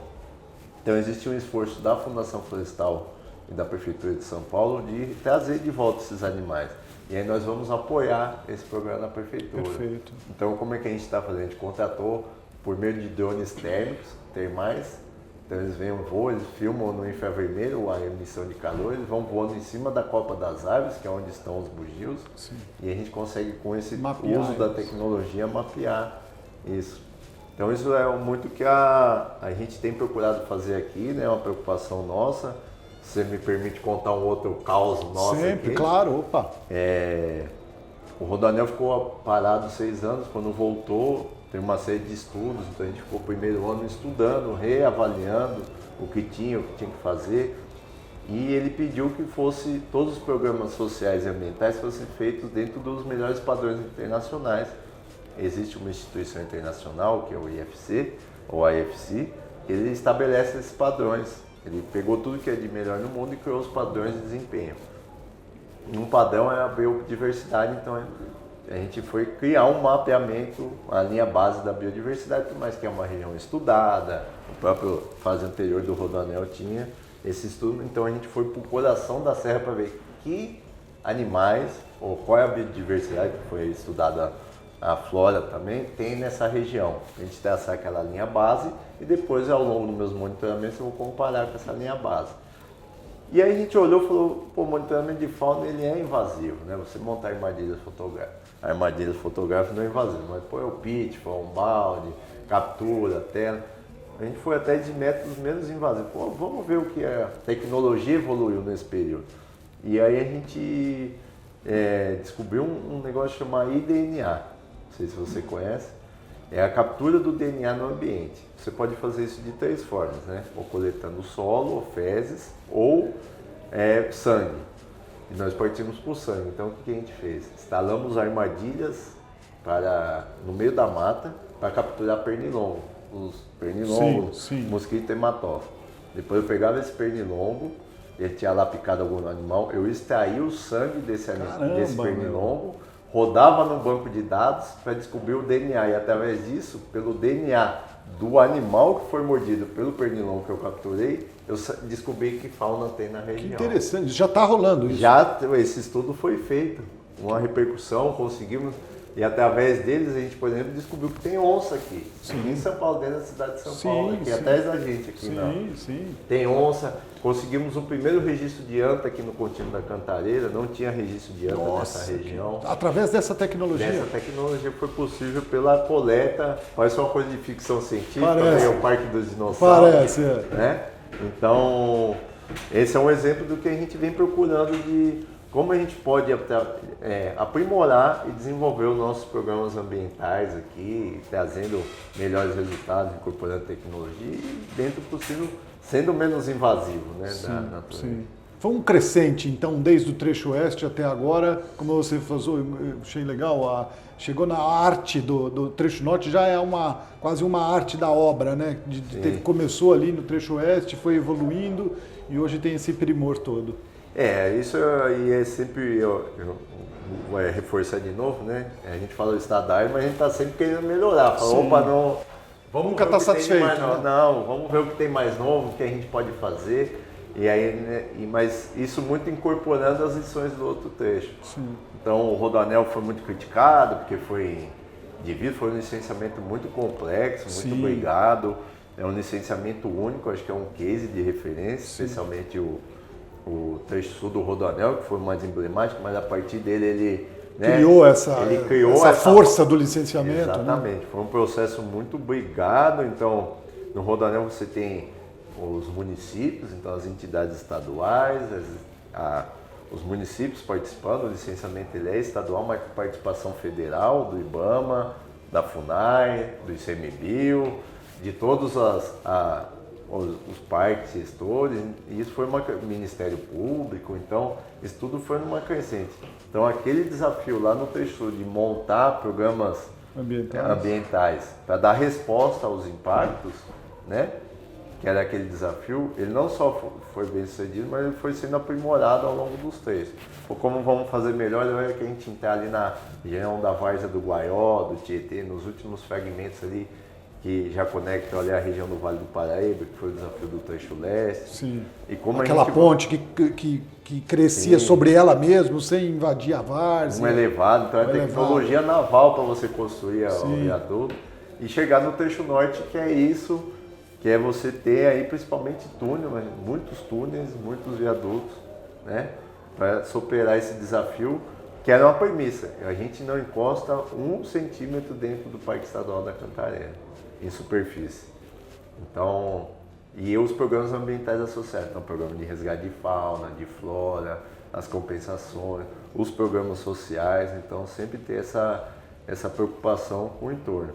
E a concessionária vem com esse olhar não só da obra, mas a obra para nós é um começo, não é o fim.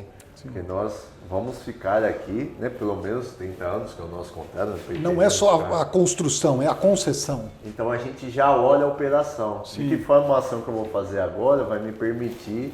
O reflexo na operação. Na operação. Então de que forma eu me insiro naquele ambiente. Né? Eu estou chegando, eu cheguei, então de que forma eu posso construir uma relação com as prefeituras, com as áreas protegidas, com o município, com as pessoas, com o meu lindeiro, né? Isso. Então a gente traz muito esse conceito do vizinho, ele é meu vizinho, eu tenho que ter uma boa relação com os meus vizinhos, né? Então a gente vem buscando construir dentro dos nossos programas isso, com esse horizonte de longo prazo, né? Que bacana, hein? Que bacana. É uma história bonita do Rodoanel mesmo, né? Bonito e assim, é muito legal a gente ver. A gente vai encontrando profissionais que a gente teve o prazer de a gente criar amigos, criar referências e pessoas que estão aí em outros empreendimentos, levando todo mundo lá, eu sempre cito, eu falo com orgulho, eu trabalhei no Rodoanel. Fora o que gerou de trabalho científico, teses de doutorados, de mestrados, foi um case de estudo para muita coisa da academia, para muitas pessoas que trabalharam e usaram os dados daqui para levar isso para dentro da academia, inclusive. Né? E disseminar isso para outros. Então a gente vê muitas obras pelo Brasil que pegou o exemplo de vocês aqui. Bebeu dessa fonte e replicou. Então a gente vê obras com cuidado ambiental em todos os sentidos, de proteção de produtos perigosos, programas de fauna, que usam.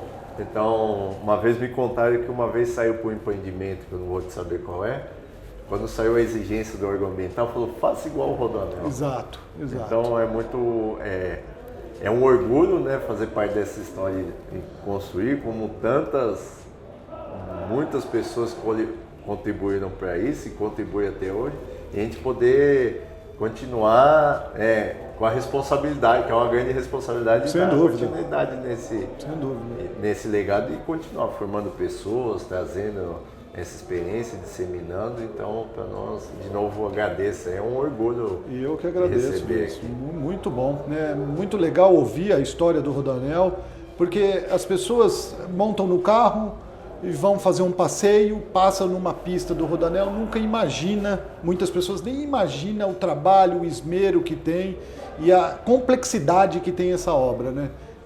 Principalmente a pessoa vai para a praia, mesmo as obras da Tamoios, desce para a praia, não imagina a complexidade, a quantidade de gente que tem trabalhando nisso e a responsabilidade que tem construir uma pista, uma rodovia como essa.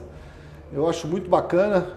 Eu queria que você mostrasse aqui para o pessoal os trechos, né, para formar o anel e a gente fechar para as pessoas entenderem o que é esse anel. Sim. Se você puder mostrar aqui. Então, vou mostrar aqui então a história. O Rodoanel São Paulo são 10 rodovias que chegam ou cruzam São Paulo, as 10 principais.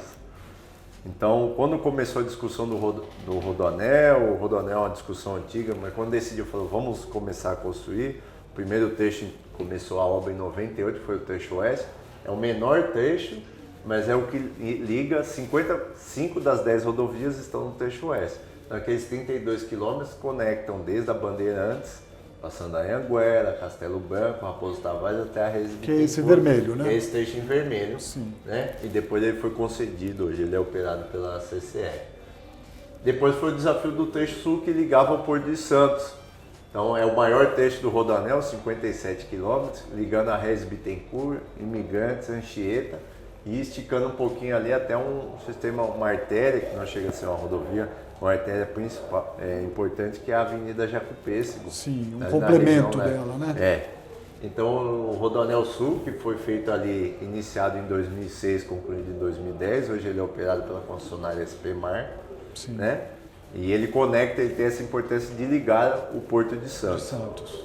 E aí, agora indo no sentido já conectar, né, a região do Vale do Paraíba, o Rio de Janeiro, o trecho leste, ele foi licenciado na sequência, teve sua conclusão, ele já foi executado pela concessionária, a SPMar, que ganhou a operação do Sul, com a obrigação de construir o leste. Certo. Aí ele já vai naquela região já bordeando aí o Alto Tietê, região do Alto Tietê, então uma região já de várzea, de rio, essa mudança de serra, o contato da serra com a planície. Então o trecho leste vem com esses desafios, como você citou, então superar a várzea do Tietê, a várzea do Guaió, né, região agrícola, ali é uma região de transição, né, de cidade, e ela conecta, então sai desde a Jacupêssego, ligando ali a Dutra e a Ayrton Senna, que são as duas rodovias que vão no sentido Rio de Janeiro e Vale do Paraíba. E por fechando o anel, o Rodoanel Norte, que ele conecta ali, né, do trecho leste ao trecho oeste, ele conecta a Dutra, Fernão Dias, né, e a Bandeirantes ali na região da Velha de Campinas, ali a Raimundo Pereira de Magalhães, completando esse anel. O trecho norte do Rodoanel, quem olha no mapa, ele é paralelo à Marginal Tietê. Então ele vai eliminar os caminhões da Marginal. Verdade. Da Marginal Tietê, vai permitir que os caminhões pesados não circulem mais pela Marginal. Certo. Além de ter uma conexão com o aeroporto de... Esse sim vai ter uma ala de acesso, uma via de acesso própria para o aeroporto. Está previsto no projeto, isso não está com a concessionária, né, mas está em discussão, tem uma parte implementada, o Estado está discutindo mas está dentro do projeto do Rodoanel de conectar direto, fazer uma conexão alternativa ao aeroporto também, para facilitar a carga, e isso completa o Rodoanel. Então, que foi feito nessas fases, incorporando essas lições. Ele teve uma avaliação ambiental estratégica lá no passado, foi um jeito de você fazer um estudo ambiental do todo, planejar, dar as diretrizes, a partir daí você desenvolver especificamente para cada trecho os seus estudos de impacto ambiental, que aí você pode ir no detalhe. O Rodoanel tem um arqueólogo que trabalhou num projeto museu, e ele diz que ele conta uma história que São Paulo sempre foi um hub. Naturalmente era um hub desde o tempo dos índios, né? Todos os caminhos, os povos se encontravam em São Paulo desde a época, né, dos índios. Você tem registro arqueológico, então quando você vê o mapa, aqui é uma região que povos diferentes se encontravam. Aqui é a confluência de rios, os rios que vão para o interior. Sim. Então São Paulo sempre teve essa questão de ser centro logístico, né? Sim. E ele se desenvolveu assim. Então os caminhos sempre partiram daí, os caminhos, as rodovias, elas seguem um pouco essa história, né? O caminho dos bandeirantes, o caminho, né, que ligava o Império, os caminhos do Piabiru, que iam para o litoral, ligavam, né, o interior ao litoral. Pois bem, quando veio o Rodoanel, ele é um rodoanel antinatural, ele falaram que é uma rodovia antinatural, isso refletiu até na arqueologia. Que ele ficava entre caminhos. Sim. Ele passava em vazios. Ele traçava os caminhos. Então ele não passa, e muito por conta das soluções de engenharia, do traçado, e o conceito dele de ser contorno. Então ele não é um caminho, ele liga um caminho ao outro. Sim. Então por ser antinatural, você passa em vazios de ocupação, mas lugares que historicamente não eram ocupados. Sim. Então os registros arqueológicos que a gente imaginava ia ser muitos, foram muito pouco, por conta que ele não é esse. Então eu achava interessante que ele cita é uma mudança que é propiciada pelo conceito do rodoanel, que é um conceito diferente, de conexão. Não, uma rodovia, não, né, a gente aprende na escola, a rodovia liga o ponto A ao ponto B, Isso. O rodoanel não liga, não. Ele liga caminhos, né? Aliás, se você pegar o carro no rodoanel e andar, você vai sair no mesmo lugar. Sim. Vai no mesmo lugar quando ele estiver pronto. Né? Sim. Então isso é interessante, esse conceito que é propiciado pelas soluções de engenharia, pelo próprio conceito de desenvolvimento, né? Então, da logística, né? Da logística, do escoamento das produções. Eu diria até da dinâmica, né, Plínio? Porque a logística, faz parte, mas é a dinâmica da cidade. Sim. Então a gente está na borda, está na zona de contato, se vocês tiverem a oportunidade de ver. Sim. Em vez do rodoanel, você olha para um lado é mata, do outro lado é cidade. Urbano. Então, é uma barreira, né? Uma cinta, né? E ele forma esse cinturão. Esse cinturão. Então, aí você comentou que quando você está no carro dirigindo e não lembra ou não sabe a história do rodoanel, isso é um bom sinal do rodoanel, sinal que está fluindo o trânsito, o rodoanel ajudou. Então exatamente. Quando a gente fica parado no trânsito, a gente começa a reclamar, que rodovia ruim, que buracado. Né? Então... Verdade. Ele flui. Muito bem, Luiz, muito bom. Obrigado pela explanação. Eu acho que ficou bem claro para o pessoal, né? E eu vou finalizar com muita alegria, ver esse projeto ficando pronto, né? Sim. É um projeto que vem, a ideia do rodoanel desde as marginais, né? Sim. Desde a década de 70 e antes disso, até desde a década de 40, eu acho. E hoje está prestes a ficar pronto, eu acho que mais uns 2 anos aí. Ano que vem ele já está. Esse ano a gente inaugura um trecho entre a Dutra e a Fernão Dias, e o ano que vem completa a obra aí. Então, no final do ano que vem já fecha o anel de vez, com a graça de Deus, né? Quanto trabalho teve aí, né? Quanta gente empregou, quanta gente emprega, né, Luiz? Quanto conhecimento gerou, quantas pessoas, quantos profissionais foram formados, né? Eu posso dizer que a minha vida como veterinário mudou muito depois de ter participado dessa obra, porque eu tive uma noção muito mais ampla do que é a fauna, do que são os animais, da relação dos animais com o ser humano urbano. Eu aprendi muito aqui com vocês, então eu fico muito agradecido de ter podido participar um pouquinho dessa história e conhecer esses amigos que eu conheci e estar aqui hoje registrando isso. Que legal. Para mim é uma honra que estar nesse papo com você, de novo, cara que admiro o trabalho como pessoa. Recíproco. E poder estar dividindo com vocês todos um pouco dessa história e convidar todos, venham conhecer o rodoanel. Quem sabe a gente faz outra prova de bicicleta igual fez no Trecho Sul, né? Exatamente. Luiz, muito obrigado mesmo por tudo.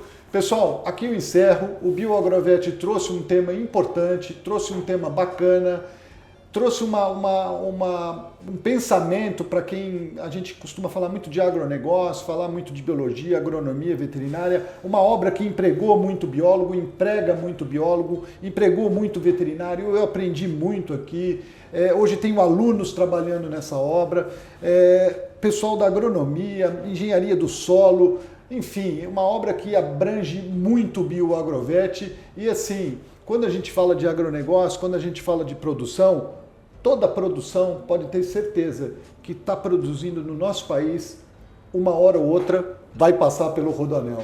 Então estou muito feliz de mostrar isso para vocês, a importância de uma obra de infraestrutura do governo do estado, trabalhada com muito rigor, com muita qualidade, com programas ambientais de vanguarda, que colocam o nosso país, colocam o nosso estado no mais alto nível de prestação de um serviço de qualidade quando se fala em construção de uma rodovia que serve para o escoamento, principalmente do agronegócio, onde nós somos mais fortes.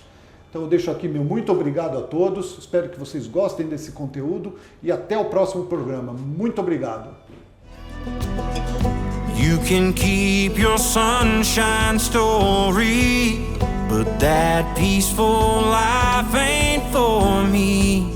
The harshest gales call out from the trees, like it can sense the reckless in me.